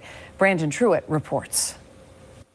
Speaking to a room full of criminal justice students, Charlie 𝗺𝗏 made the case that the justice system is flawed, sharing his up-close and personal experience with one of the biggest trials in the country. What say, is the defendant at the bar not guilty or guilty? Not guilty. Millions watched as the verdicts were read that ultimately freed Karen Reed. But that unseen voice uttering the jury's decision belongs to Charlie 𝗺𝗏. It was intense because before I got to the last not guilty, the crowd erupted. It was already cheering like it was a basketball stadium outside. Speaking to a room of criminal justice students at Fisher College on Thursday, 𝗺𝗏 says despite 31 days of testimony and hundreds of pieces of evidence, his mind was made up early. I didn't take one note. I didn't have to after the first witness. It was just like, oh, okay. So he didn't take one note. That's something interesting we found out. First of all, just it's a trip seeing this guy. Like every day, he just sat there, and again, he wore like hoodies and shit in the summer, and just didn't give a fuck. You're like watching this guy. You're like, is he even listening? I can't tell because he's not taking notes. He's the only one that didn't take notes. But this is interesting. Like he's telling, he's like, I didn't take notes because I made after the first witness. Of course, the first witness was Timothy Nuttall, who doesn't get enough shit, in my opinion. He doesn't get enough shit. That Weasley little fucking asshole. We kind of gave him a break. Oh, he's a first responder. Nah, he's an actual lying piece of shit, actually. Actually, Timothy Nuttall's a fucking loser and shouldn't be trusted by anyone because he's a fucking liar and he lied in a murder trial. He didn't give a fuck. So actually, he's an asshole, the more I think about it. Like, Timothy Nuttall sucks. And Anthony Flamati sucks. We didn't see him in the second trial. He lied about a fucking puffy coat. You know, it was real cute in the second trial. He was like, oh, yep, so I was mistaken. Yep, I was wrong. Mr. Super EMT. Really wanted to be an EMT. It's like, bitch, you're trying to put an innocent person in jail with your fucking lies. Have you ever thought that you might be wrong about this shit? There was no puffy coat, motherfucker. Like, a basic looking into this would reveal that. you know? So remember, he got up there and he had all the fact, and that's all Charlie here needed to hear. And good for Charlie for not giving a fuck. See where this is going. 𝗵𝗏 believes there was some kind of cover-up. He takes issue with investigators never entering the Canton home and thinks overall the testimony was weak, except that of John O'Keefe's mother. She was broken up already, trying to even talk about her daughter who passed, and also her son-in-law who passed away. Witness. And then seeing her really break down when she's talking about John. When the jury was finally free to deliberate, 𝗵𝗏 says all of them wanted to look at. Yeah, so like, that was interesting. He said the mom was the best witness, and that's pretty sad. That's pretty sad that Peggy O'Keefe, because what did she say that actually tied Karen Reed to the murder? Nothing. Absolutely fucking nothing. And all she did was show how kind of unsympathetic she was as a victim's grieving mother. She just came across as cold, had great things to say about John's sister, but not really John. Yeah, John was a cop in Dorchester and in Hyde Park too. He was in Hyde Park. He put ankle bracelets on sex offenders. Yeah. So yeah, he's a cop. He's in Hyde Park for I believe it was 18 years. 18 years. You have any other kids? Oh yeah, I got Paul. Yeah, he's over there. He's right over there. Yeah. That's all. Like, she's just so. That's it.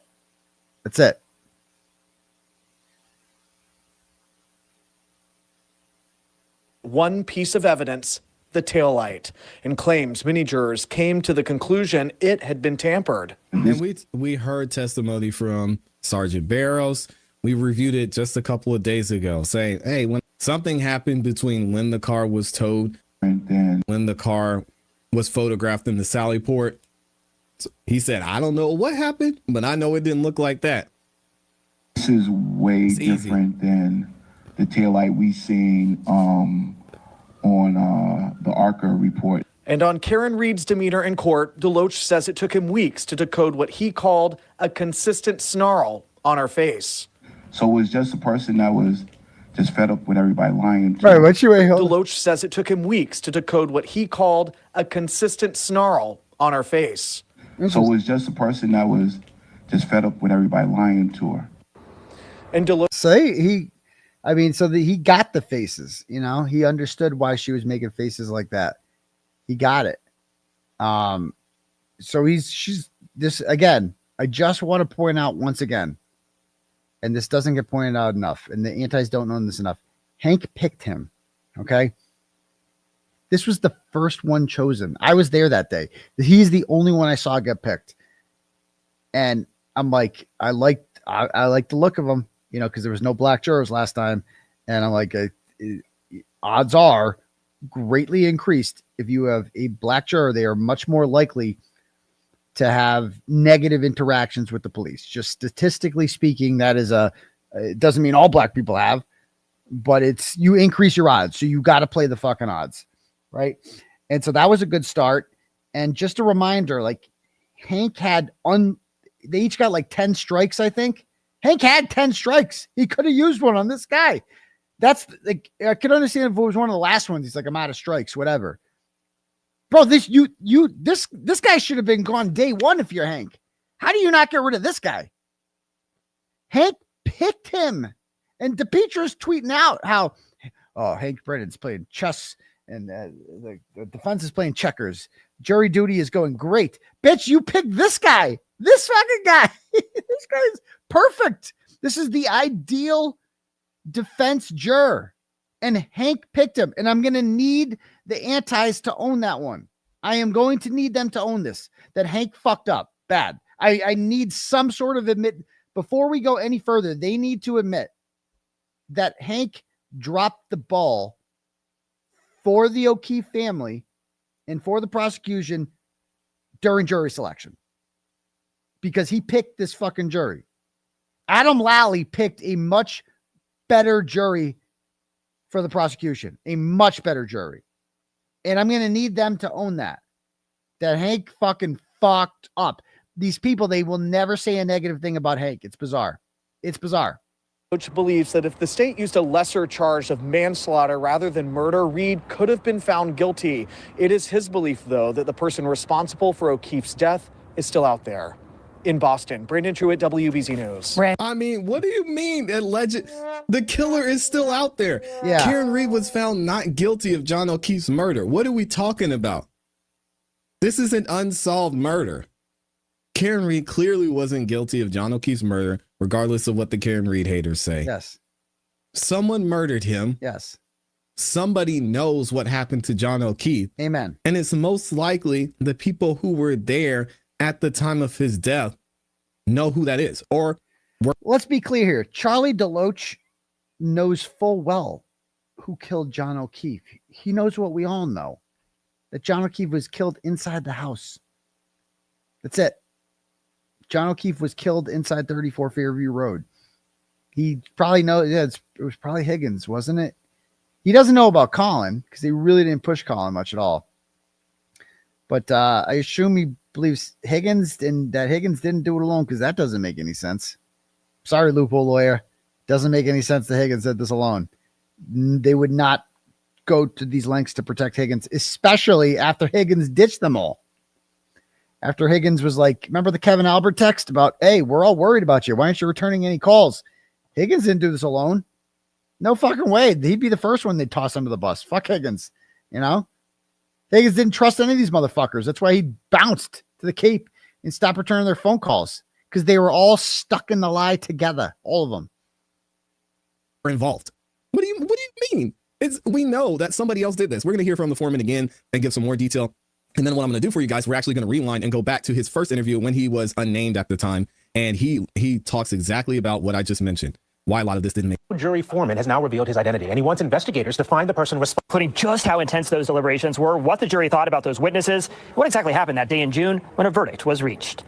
During the trial, I just was waiting and just looking for that aha moment, and there was none to make her guilty at all. It was just always like, oh, that witness sucked. He was juror number one, Charlie DeLoach, the jury foreman in Karen Reed's second murder trial, giving us our most in-depth look at inside deliberations in a case that continues to attract worldwide attention. I was open-minded. I was willing to listen to both sides. If she hit him or if there is corruption, and then corruption outweighed her hitting him with the car. Wait, hold on. Guys, I want to hear that. Juror number one. I want to hear what he says here, because some of the things he said I didn't really understand, so I'm going to try to make sense of them.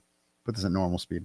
Charlie DeLoach, the jury foreman in Karen Reed's second murder trial, giving us our most in-depth look at inside deliberations in a case that continues to attract worldwide attention. I was open-minded. I was willing to listen to both sides. If she hit him or if there is corruption, and then the corruption outweighed her hitting him with the car. If the corruption outweighed her getting hit by a car, I don't really understand what he's saying there. I think he's saying that, like, well, even if she did hit him with the car, is the corruption so bad that you can't convict her? I think that's what he's saying. I don't agree with that. He wasn't hit by a car, period. End of story. The corruption is secondary, quite frankly. That would be good to go after them. But as far as her goes, it's inconsequential. Doesn't really, Yeah, and guys, can we please remember that the burden of proof is on the prosecution? If the prosecution's not doing their job, if they're not showing clearly for a jury of your peers to understand that you committed this crime, then they should close. I mean, think of the way and this man who were saying weren't involved, that were clearly involved. Come on, man. Come on. Defendant at the bar, guilty or not guilty? Not guilty. Reed was found not guilty on 2 of 3 charges, including the most serious second-degree murder and the death of her boyfriend, Boston police officer John O'Keefe. O'Keefe's body was found outside a Canton home in late January 2022. Reed's first murder trial ending in a mistrial. DeLoach addressing students at Fisher College in Boston on Thursday, saying the jury came in with open minds, but struggled with the prosecution's case. That's a lie. that's a lie. And it was just witness after witness after witness. And the only credible person I could say was probably Mrs. O'Keefe. The case was leaning one way, and it kept on leaning one way, and up until the very end.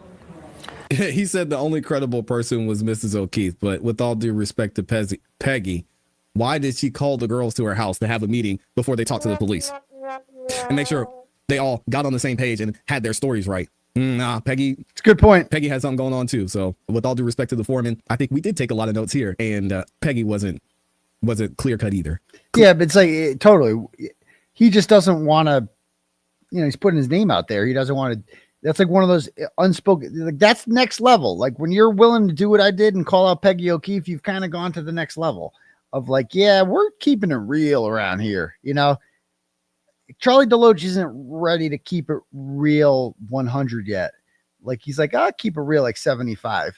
He's not willing to go to that next level like I was, and like Class E here is, being like, yeah, she sucks too. And just a small portion of the conversation earlier today with the foreman, who went on to say he thinks the jury may have actually reached a different verdict on that most serious charge of manslaughter, had it been manslaughter and not murder. The jury really hasn't talked much, considering everything they went through, though, in those deliberation rooms. They, too, plan to get back together soon. Yeah, that would be interesting to see as well. And I told you guys I wanted to do a little bit of rewind and go back to where... If anything, did that have to do with... So like he says in the interview that if it was... I got to find this. Hold on. Let me see if I can find this. I want to see if there's more clips of it. Charlie DeLoach.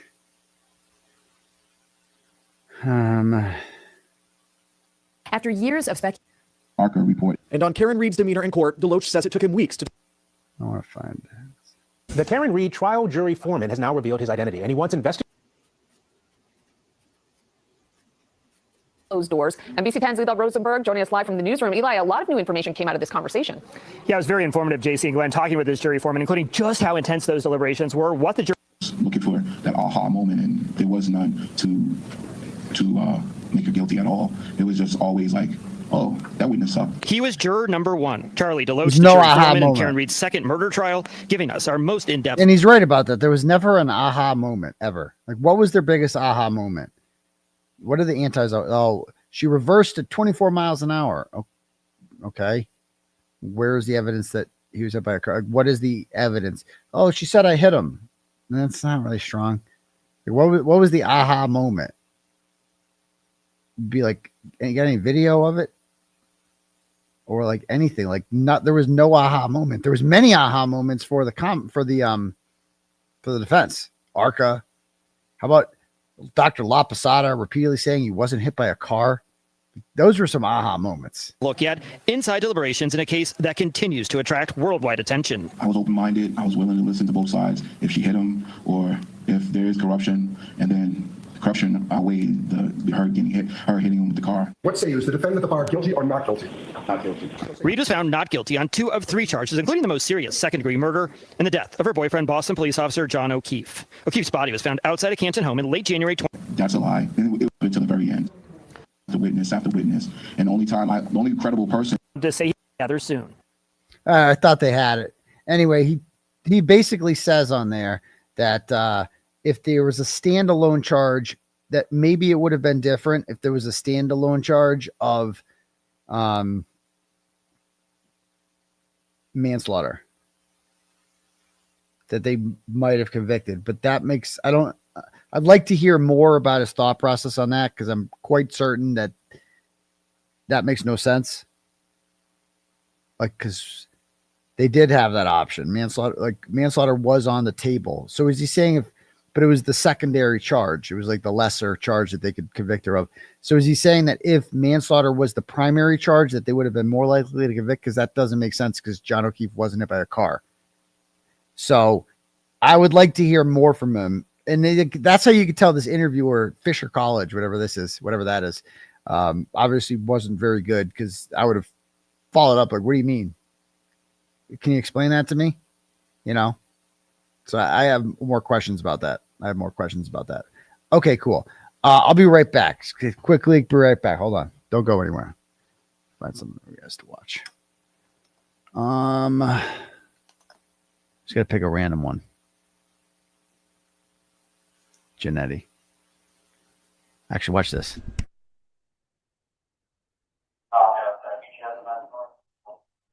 Aidan Kearney, after a bench trial, you have been found not guilty as to one charge of violate abuse prevention order. Such charge will automatically be sealed by the Office of Commissioner of Probation and the clerk's office, unless you notify both offices in writing within 10 days that you do not want the charge sealed, using the request not to seal court record. The request not to seal form must be sent to the Office of the Commissioner by mail or email to the addresses provided on the form. If you want copies of any documents associated with these charges, you must request them immediately before the charges are sealed. Thank you. Thank you, ma'am. Thank you very much. Thank you, Your Honor. All right. Oh, goodness. Court says in the day. Wow. That is not what I saw coming. I thought the argument was made. I thought it was clear he violated the order. I thought it was clear he stayed around. Oh, goodness, ladies and gentlemen. Goodness, an unexpected not guilty verdict after an extended 2-day trial for Aidan Turtleboy Kearney. Very surprising. I think a lot of people heard that evidence there, ladies and gentlemen. I think a lot of people really focused in on the evidence. And I think a lot of people were... Listen, Turtle, all right? All right, cool. All right, so there's that. All right, cool. So that's that. Anyway, I said I wanted to talk about this before, the Twitter stuff that was going on over the weekend. I don't want to get too into it, but let's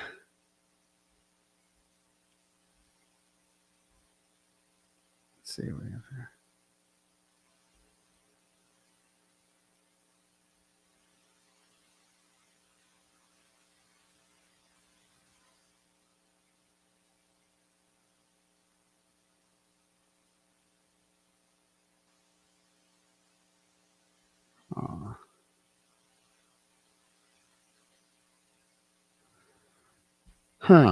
Where'd it go? Oh, this. Okay. So we got to talk about what a piece of shit 𝗃𝗶𝗃 is. So I want the world to know this. So John Barron, of all people, is the one that decided to share this. So, you know, 𝗃𝗶𝗃 apparently went to, and I'm not going to play with this with audio because I don't want to get demonetized, but he reached out to 𝗺ście 𝗵𝗂𝗆𝗍 apparently in July or August, because if you recall, Olivia got added to my legal defense team in July, and that's when 𝗃𝗏 had lost it. That's when 𝗃𝗏 had tried to contact me and 𝗏𝗏 and convince us that she wasn't real. And then I said, well, if we I told him, I go, if we FaceTime her and she's not there, then maybe you're onto something, you know? And she has some excuse about why she can't do it, then maybe you're onto something. So we're like, yeah, we're going to need to FaceTime you. That's a good idea. And so then I go, but you know, if she's real, then that's the end of it, you know? So I FaceTimed her and I'm like, oh, there she is. And I talked to her for a few minutes and then I called him back and he was just like, no, you're lying. I'm lying. Okay. You're in on it, he told me. Like, he sounded like a fucking lunatic. There's no other way to describe it. And I did a whole thing on this. He sounded like a lunatic. And then he did the same to 𝗏𝗏. He accused 𝗏𝗏 of being in on it. And it's like, yep, so we're dealing with a crazy person here. And since then, you know, he's put out his narrative that, well, she lied to me about who she was. And she showed old pictures and she's really, you know, she was deceiving me and the old iPhones and this and that. Okay, that's called moving the goalposts because you said she wasn't real. And clearly she's real. So, what the fuck? So he came to me and 𝗏𝗏 with this. And it didn't go the way he wanted it to go. And so what does 𝗃𝗏𝗃 do? What does Nick Miller do? He decides to run to 𝗺ście 𝗵𝗂𝗃𝗍. Now, keep in mind, this is the person who Karen Reed decided to who Karen Reed asked or gave the green light to him to start this whole recording nonsense, right? And talk about this and spread the word that Turtleboy is a bad person, smear Turtleboy. And she's supposed to be a huge supporter. He's a huge supporter of Karen Reed's, right? So if you're a huge supporter of Karen Reed the last person that you should align yourself with ever is 𝗺ście 𝗵𝗂𝗧𝗂𝗍, because 𝗺ście 𝗵𝗂𝗧𝗂𝗍's entire existence for the last 2 years has been revolving around defending the people who murdered John O'Keefe, right? And are, you know, trying to harm Karen Reed in any way that she can because she's mad at me, because she doesn't like me. That's it. And so, but 𝗄𝗲𝗵𝗂𝗺 doesn't care about that, because he doesn't care about Karen Reed. None of these people fucking do. Right? So all these people are like, I care about Karen Reed so much. If you cared about Karen Reed, you would never align yourself with 𝗺ście 𝗵𝗂𝗧𝗂𝗍 under any circumstances ever. Anyone who like associates with her, befriends her, they're just dead to me. I mean, there's no way around it. Anybody, I have no use for you, period. Anyway, John Barron somehow gets fucking a hold of these text messages from 𝗺sty's perspective. So she screenshotted these, and that's Joe on the left here. So he goes, "Can I trust you'll keep it here for now? Do you know who I am? Well, you'll need, your number yields a couple of potential owners, but why don't you elucidate me?" It's like she tries so hard to sound intelligent, because she's like, keep in mind, this woman barely graduated from high school, no college degree or anything like that. Like, but she wants so badly to be taken seriously. It's all part of her grift. And so she just takes her pocket thesaurus out and says that, when she's just like, instead of saying, you know, your number yields a couple of potential owners. So why don't you just tell me who you are? Why don't you elucidate me? Okay, sure thing. We're really impressed by you, girl. You're really impressed. Real smart. Not gonna lie to you, Kate. I really don't trust it that it would stay here. I know you have more resources. If this gets out, they know it came from me. They is in me and 𝗵𝗏𝗺. That's who he's talking. We're because he knew that we had already told him to fuck off at that point. So, but he's not happy with that, because he has to get revenge on Olivia. He has to hurt her. She did him wrong in his mind. She showed him old photographs, and she's not real. And God damn it, I'm right about this. You know, I'm right about this. And I have to, he can't just fucking move on with his life. So who cares? Even if what he's saying was true, even if she fucking catfished him and showed him fake pictures, like, who cares? Just move on with your fucking life, dude. Joe, I got bad news for you, Nick. You never fucked her, ever. And you're never going to, right? You never even fucked her. I could understand if you did that, because, you know, for some reason, there's like an emotional attachment that happens when you fuck a woman, right? I get it. But you didn't even fuck her, dude. You're this hung up on a woman that you never even French kissed. Bro, nothing. You guys sent text messages in common. You had one thing in common, the Karen Reed case. That was the entire thing that held you guys together, was the Karen Reed case. That's it. You never met. You never held hands. You never kissed. You never did anything. Nothing. Right? And you're this mad about it still. Like, she did you wrong. Who cares, bro? You were never with her anyway. Nothing. Like, what is wrong with you? Like, are you a virgin? Like, what is wrong with you? Who cares this much? And I'm bringing this up again because apparently, you know, he went to 𝗺ście with this. As soon as I started raising it, they shut me down, but won't talk about it publicly. He's talking about me and 𝗵𝗏𝗺 there. They shut me down. Yeah, we were like, yeah, dude, she's real. Sorry. We shut you down because you're wrong. We both gave you a shot. Like, we were like, we'll hear you out, because you were somebody that we respected at one point, or so we thought. So we heard you out, you know, and we're like, okay, this guy seems like a smart guy. Like, if she's not real, it's a concern. We should probably figure this out. And we looked into it, and we turned out he's crazy. Like I said, I don't give a fuck about these people anymore after what they've done. After me and 𝗵𝗏𝗺, what do you mean what they've done? Not saying anything else right now, okay? I'm not going to lie to you, Kate. I really don't trust it would stay here. I know you have more resources than me in your local. Then why did you reach out? I'm not going to lie to you, right?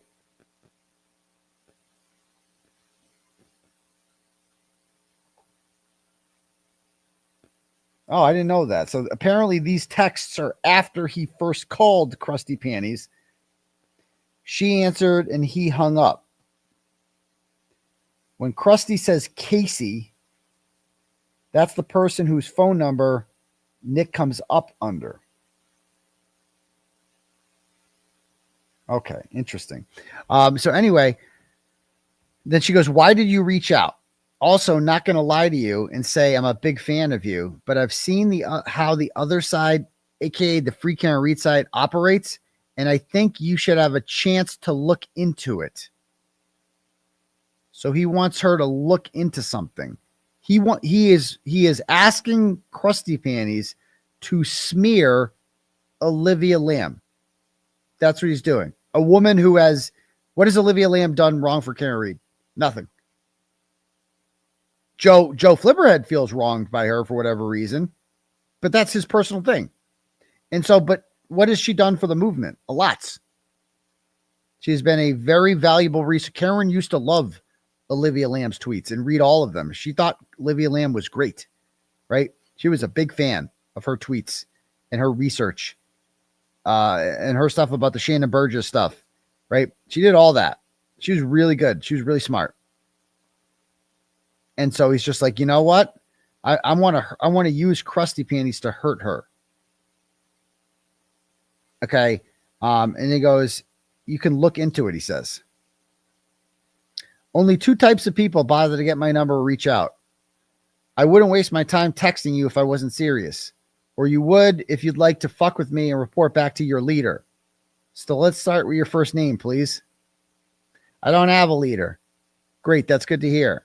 I have on pretty solid authority the leader's newest hire isn't who they say. So I'm the leader. I have on pretty solid authority the leader's newest hire isn't who they say they are. So now he is trying to hurt my legal defense. He's making it clear that I want to hurt and I want to use you, Krusty Panties, and give you information and have you smear Olivia Lamb in order to hurt Turtleboy's legal defense. That's what he's trying to do here. And this motherfucker has the audacity to say he's a supporter of mine at any point or of Karen Read's. No, he's not. The only thing he's supporting is his fucking feelings, Nick. Because your ass doesn't know what to do with a fucking woman. You have no idea how to be in a relationship. None at all. And he thinks like getting revenge on me. Like when I post shit, like when I call him out for this, he takes screenshots of my messages with her when I'm talking about Meredith and he shares them. And it's like, you think that makes me look bad? What do you think? You look retarded. What are you doing, bro? Like you're so insane and impulsive and you don't give a fuck. Like you're crazy. You're a legit crazy person, bro. You called him that. It's up to you what you want to do. If you want to blast my number, go ahead. I really don't care anymore seeing how these people act. You can either look into it or not. If you choose to, I have more than anyone on the person.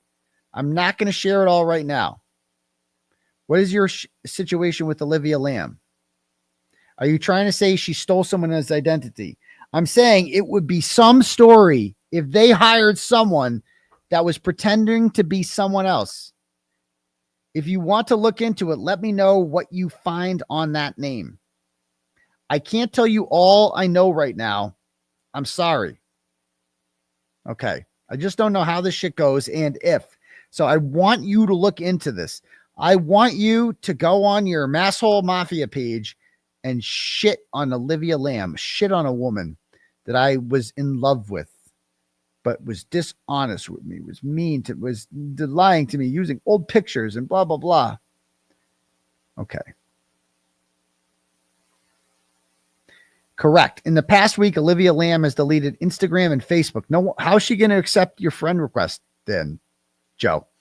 Phone number is listed under someone else. That's a start.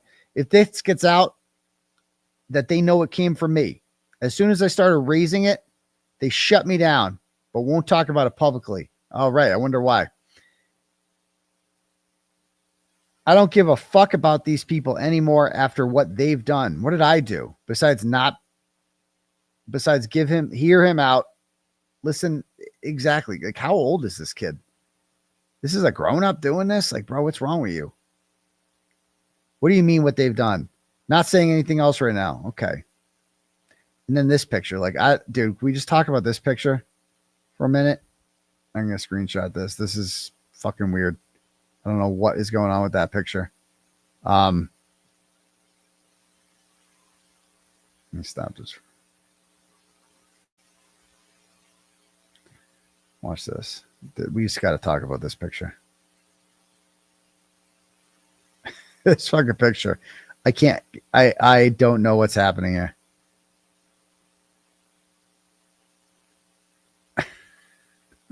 What is this picture? What is happening here? Like, I'm not judging. Like, so that's Nick Miller on the right there. And, you know,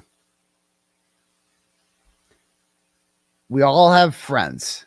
Okay. As a guy, we all have buddies. We all have pals. I have never, under any circumstances, found myself in a situation with any of my guy friends where I'm like, hey, we should like pose for a picture standing next to each other while you're wearing some long sleeve Hawaiian shirt and I have thong sandals on and I have a camel fucking toe for some reason. Why the fuck does he have a camel toe? Like, what is that? What is happening, bro, with the camel toe? I don't know. And like, what are their arms around each other? I mean, we all have friends, okay? But like, they're kind of turned towards each other. Like, again, I got many pictures of my guy friends on Facebook, like being pals, having some beers together, having a good time. I don't know. I don't know what's going on. What is going on with this picture? Like, for real. It's cool if he's gay. I don't mind that. It's Schmidt's gay. You know, I love it. But that would actually explain a lot. A fucking lot, wouldn't it? Oh my God. That would explain everything. Yeah, Joe Campbell-Toe. Joe Campbell-Toe. What's happening, bro? What is happening? So yeah, I don't know what's up with that. The fact that this kid could even show his fucking face after any of this shit is wild to me. So anyway, I shared this and I don't give a fuck if people liked it or not. I said Nick was aligning himself. I'll just show this with the leader of Convict Karen Reed. And so these are some messages from March of, because I reached fuck it point. These are some messages from March of 20. I'll just post it. March of 2025, in between the two trials.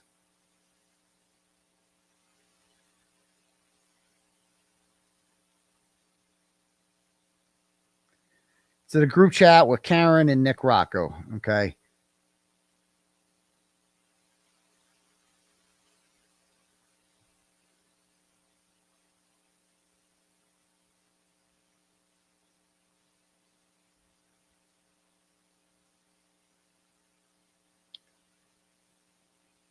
All right. So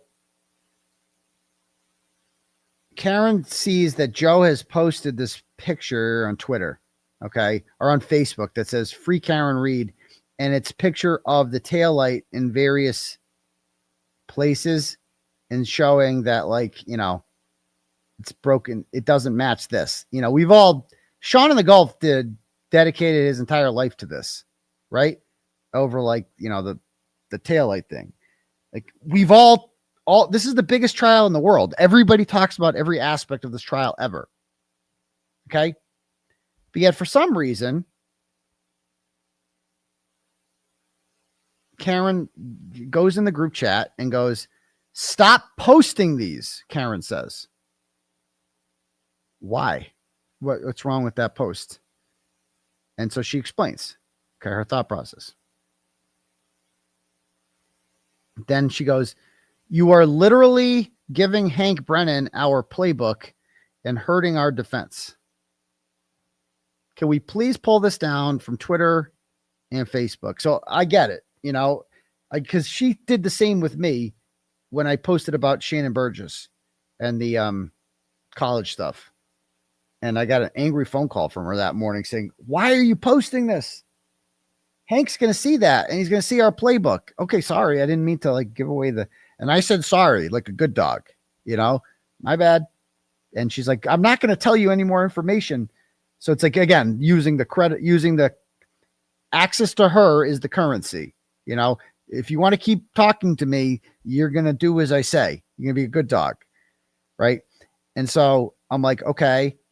So she's like, you know, can you take this down? Like, but it's just what annoyed me about this was like the tone about like, you are literally giving our playbook and you're hurting our defense. How the fuck is this hurting the defense? Everybody knows about the taillight. Everybody. Shaun of the Golf has done fucking 1 million streams on it. We've all talked about the fucking taillight. And she sees this on Facebook and she's like, take it down. Why? And this is the controlling aspect of it. I get that she's being framed for murder, but like, you can't want the world to talk about your story and then get mad when the world talks about your story because they're not saying exactly what you want to say. This is why she likes Nick Rocco, because Nick Rocco just fucking does as he's told. Post this. Go ahead. Post this now. Just don't. Nick Rocco has never offended her ever because he does what he's fucking told, period. That's it. And so I've been down this road before. I've been yelled at for the same things. And then she's like, I've paid experts thousands of dollars to research and testify this. Now the Commonwealth can alter their presentations. Okay. Then he goes, I'll delete it like a good dog. Okay. Just, he does as he's told. He wants to keep getting the access to Karen Reed. He's going to delete it. He's not going to argue. And then Karen goes, these should be private emails to lawyers. So instead, content creators, instead of like posting about the case, spreading awareness, you should just know instinctively that you should be emailing Alan Jackson about this instead. Because Alan Jackson fucking somehow hasn't figured out the taillight thing yet. Some fucking how. Only Joe Flipperhead has. What? Insanity. And then he goes, didn't know, sorry. And I've been here before. Like, what the fuck is he apologizing for? You know? And I was in that same boat too. I found myself apologizing to her sometimes, like, sorry. It's like, wait a minute. Why am I'm like defending you and building a movement. Why am I saying sorry? I'm not sorry, actually. But like you're in this position where like, I'm sorry. You just don't want to, she's mad at me. So you're just a lot of guys are just like, sorry. It's just easier to just say sorry, even though you're not sorry. And you shouldn't, Joe, you shouldn't have been sorry, Nick. You should have stood up for yourself, pal. You know? And then now the appropriate response here from Karen Reed, right? Any decent person in this situation, when he goes, I'll delete it. He's like, these should be private emails to lawyers. Didn't know, sorry. The correct response to now, if you're Karen Reed here, is thank you. That's the correct response at this point. That is what somebody with manners does, class. They just go, thank you. Or sorry if I'm stressed. It's a very stressful time I'm going through right now. Thank you for understanding. That's what I would say. If that's what she should say here right now. Instead, we get this. Okay. It serves no purpose but to give the Commonwealth a heads up. Then we get new reports and they fix their issues. It happened with the key cycles. It only hurts us badly. Okay. And it was like this all the time. When I read this message, I'm like, oh, I've had this conversation a million times with her before. It's like, you say sorry. And it's like, and she just, why are you doing this? This is hurting me. It's hurting me. I'm like, what? He said, I'll delete it. He said, sorry. Be like, thank you. That's it. Just fucking say thank you. How hard is it to say fucking thank you to someone? Jesus Christ. So then she says, so he sends it to AJ later. Thanks for sending to AJ. Then an hour later, that post is all over Twitter. She wants to control Twitter. It should be taken down if Joe deleted it. And that's what Nick Rocco says. Look at Joe. Look at Nick chimes in there. It should be taken down. Like, this is why she likes Nick Rocco. You know? It should be taken down. If Joe deleted it. See what he's like? He eggs it on. And he egged it on the JFK chat too. Why is everybody mad at Karen about this? You know, it's fucking pathetic. It really is. Anyway, then she goes, this is such a problem for, it should be taken down if Joe deleted it. This is such a problem for us. This shouldn't be posted for clicks and likes. It only ends up hurting us and costing me money and risking my freedom. Stop right there. Hold on, Karen. Let's stop right there. It only ends up costing you money. Where the fuck do you think you're getting money from? Where the fuck do you think this money is coming from? Costing you money? Costing us? We're the people out here donating to it. All these people out here donating to your cause. It's not costing you fucking anything. It's costing the donors something, right? It should be. I mean, you're not struggling. You're going out for fucking steak dinners all the time and posting it on fucking Facebook like you don't give a fuck. You know, as you said, Alan Jackson ain't going to McDonald's. And I get that. Go to fucking treat yourself to something nice. I'm all for that. But don't sit here and be like, all right, this is costing me money. Joe Flipperhead fucking posting this on fucking Twitter. Facts about your case, spreading awareness is costing you money. He's bad for doing that. I mean, Jesus Christ. Can you be a little thankful? Can you be a little appreciative? You should be happy that you have people like Joe Flipperhead who are talented and who do make good videos that a lot of people see and that affects public opinion. You should be thanking your lucky stars you have somebody like Joe Flipperhead in your fucking corner. And here he is trying to do his best and trying to spread awareness, and you're fucking yelling at him. Like, chill. Why not just go to him and be like, hey, I appreciate the sentiment with this, but here's the problem. It's just like Hank's going to see that and he's going to do it. Is there any way that we could take this down? That's how you fucking talk to people. That's how you talk to people. Karen Reed doesn't talk to people this way at all. She doesn't talk to people that way. She doesn't talk to anyone that way. She doesn't talk to 𝗵𝗶𝗃𝗃 that way. David Yannetti. She certainly doesn't talk to me that way. She doesn't talk to anyone that way. That's why Lindsey Higgins wasn't there the second trial. That's why Kat wasn't there the second trial. Because she doesn't talk to people in a respectful fucking manner. I'm sorry. It's basic fucking manners. And it's okay to point this out. Goes on to say. This is such a problem for us. It only ends up hurting and costing me money. It should be shared privately. Now the Commonwealth, and to say that this shouldn't be posted for clicks and likes. Everything this whole free Karen Reed movement is for clicks and likes. That's how we fucking spread awareness. That's how we fucking build the movement online, is by getting clicks and likes and shares and retweets. Without that, what do we fucking got? Nothing. And then, so Joe attempts to stand up for himself. He goes, it's been on Twitter for 3 months, he says. And he goes, if you want to argue back and forth about when this was posted, I submit. If you want to argue back and forth. No, I don't. I'm just pointing out the fact. I'm not on social media as much as I'd like to be. My point is the same. I made the same point to you about the key cycles. Your key cycle analysis is in the Commonwealth's discovery. So that's your fault, Joe Flipperhead. That's your fault. You fucked up for Karen Reed. You know? They're changing Joe Paul's testimony because of it. It's not new. And the difference between Joe and Nick Rocco and Nick Miller is that Nick Rocco doesn't mind being Karen Reed's bitch. He doesn't mind it. You know, Nick Miller doesn't like that. He takes offense to this. And that's why he kept the tweet up. You know, I understand, you know, if it's been sitting out there, this is incredibly unfortunate for my defense. If it's been sitting out there and I didn't realize, it's been out there. I understand. I email everything I have to your team. I won't be posting anymore. If you need anything, let me know. He's being a good dog, isn't he? He's a good doggy because he wants to keep having access to Karen Reed. That's all this is.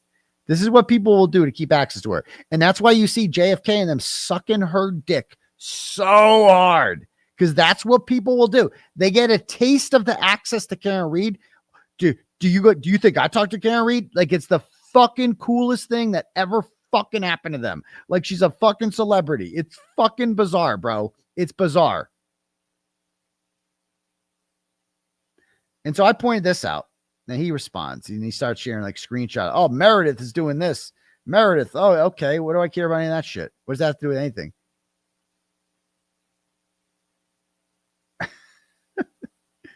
Oh, he's so pathetic. And then he goes, oh, and by the way, still here. Oh, so you didn't listen to Karen Reed. So you took it down on Facebook, but not Twitter. So you disobeyed. You disobeyed her. Okay. And then he shares something. He's such a fucking dishonest little cunt. Because some people here were mad. Some people were like, like Barry Stevens here goes, yelled at and being degraded by her is a little dramatic. She's asking pretty politely for him to take that stuff down. Bro, if you think that's polite, I don't know what's wrong with you. You need to learn. Nobody ever taught you manners, Barry. If you think that's being polite. That's not a polite way to talk to people who are supporting you, bro. And it's okay to fucking point that out.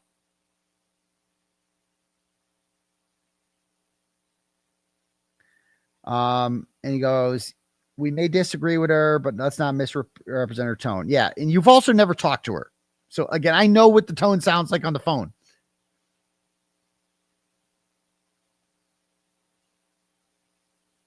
What? Didn't you yell something like, oh, we're supposed to believe Karen Reed talks to Joe Flipperhead when you knew for months that she does? What? I never said that. What? These people are so fucking retarded.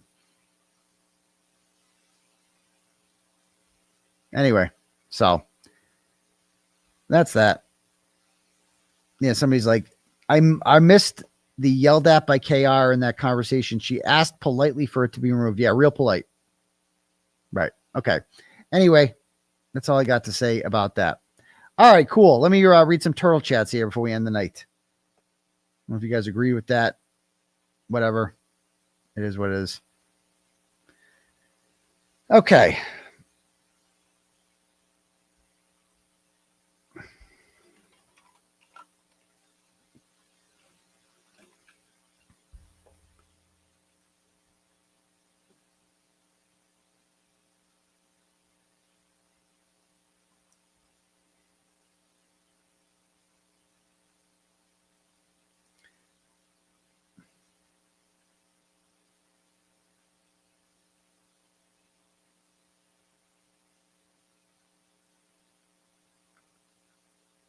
All right. I don't know what the last one I read was, but the other Mary B sends $5 and goes, auto call recording 15 years ago.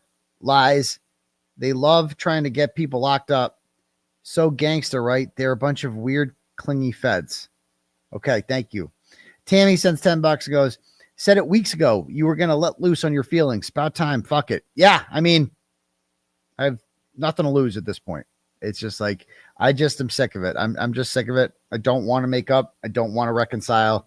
I just want to be real. And that's it, period. So it's just too awkward at this point. I'm like, and we're both stubborn people. She's never going to apologize because she doesn't think she did anything wrong.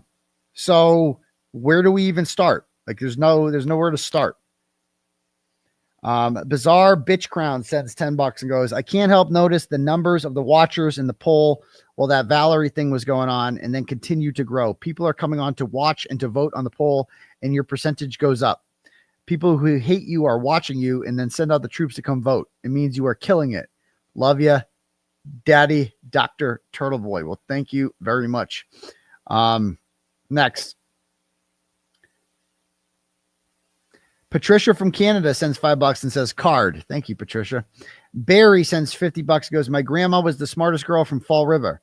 She got stuck in New London during the 38 hurricane and never looked back. Okay. Okay, thank you, Barry. Naomi sends a whole long thing for $10, which I'm not going to read. I'm just going to read part of it because you know the rules by now, Naomi. Got to keep it brief. No centigraphs. Listen, Turtle, I knew everything I needed to know about Karen Reed when she decided to post acquittal to investigate this unnecessary drama via surrogates and comments on YouTube presentations. I've got no respect for that kind of passive-aggressive BS.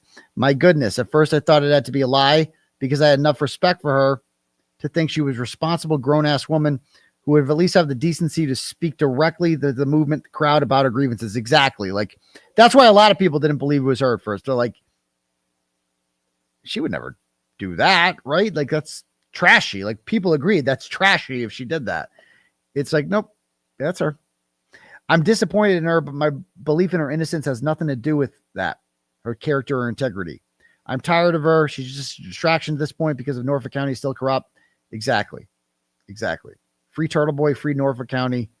I appreciate that, Naomi. Felicia sends $10, goes, can we call her Hood Booger Val? What's more valuable than freedom, Karen? Yeah, not much. I mean, Valerie makes $300,000 a year working at New York Life or wherever. She's killing it, so she's not that much of a ratchet asshole. Valerie's crusty mouth sends $10. Goes, Valerie's sole purpose was to get you to admit to something that could lead to your arrest. It was so obvious what she was doing. Like, I'm not falling for it. People are texting me. They're like, I'm like, that's under control. She's like, wants me to, all she wants to talk about is a fucking recording. Like, why don't you just admit it? You want me to admit to a felony? What is wrong with you? Like, she knew the answer to that. She knows. She's like, and then she wants to talk about 100 years in jail. You're not actually facing that. Technically I am, but you're right. The odds of me actually getting 100 years in jail are slim to none. But honestly, the more years that add on for a possibility, the more likely they are to, split the baby and be like, oh, let's call it 10 years. That's how that shit works. If you're facing 5 years in jail, you're unlikely to get jail. That's the whole point. Any time in jail is horrible. Let's see. Kelly sends $25, goes, I also sent 50. So this is going to be long. You didn't see it. So I'm glad you finally said what I've also thought about Karen. Ungrateful. And what's up with Valerie? She just got dumped or something. Love your show. I don't know what her problem. I think she just liked to argue. A-Rod sends $10 and goes, Valerie's accent is from New York. I'm from New York. I don't speak like that. She is not working in the corporate world with that accent. Not a chance. She's a liar. Exactly. I know a lot of people from New York that have New York accents or New Jersey accents, whatever.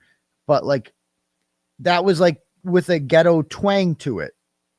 And like, you could just tell, you're a hood booger pass around. You know it. You only go for guys that look like JFK. That's your type. The James Jacksons of the world. Like, that's your type. That's what you're attracted to. Good for you. Own it.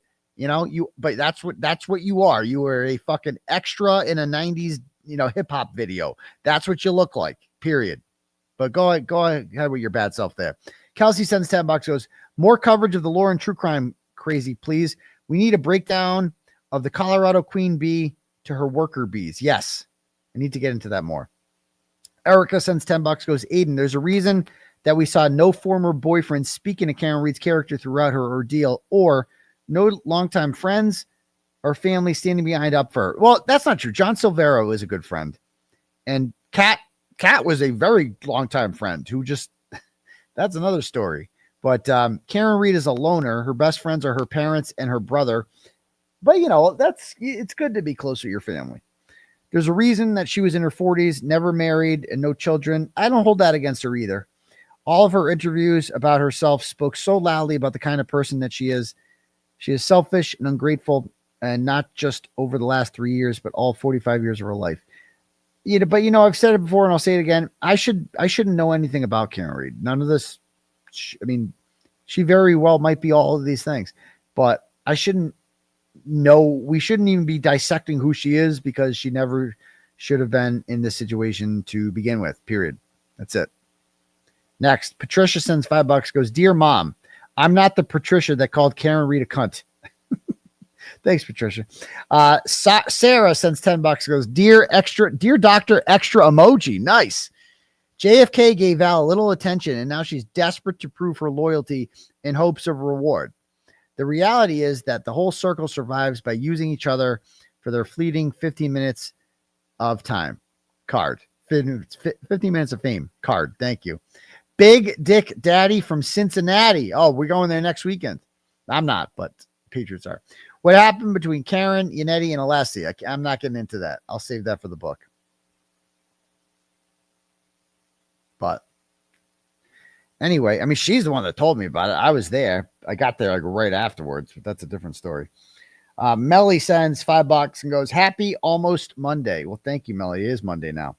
Class E. Oh, YouTuber. Class E sends $20, goes, appreciate the shout out, G. Keep up the great work. You too also keep up the great work, sir. We just found your content towards the end of the Karen Reed debacle. And so we enjoyed that movie that you made there. Thank you, sir. Okay, cool. So I guess that's it. It's getting kind of late. It's been a good show for sure. But we will see you guys all for the next episode of Turtleboy Live on Tuesday night. Back to the bus stop tomorrow. And so I hope you guys have a great night. And don't forget to brush your teeth. All right? Peace to your bone crease, folks. It calls for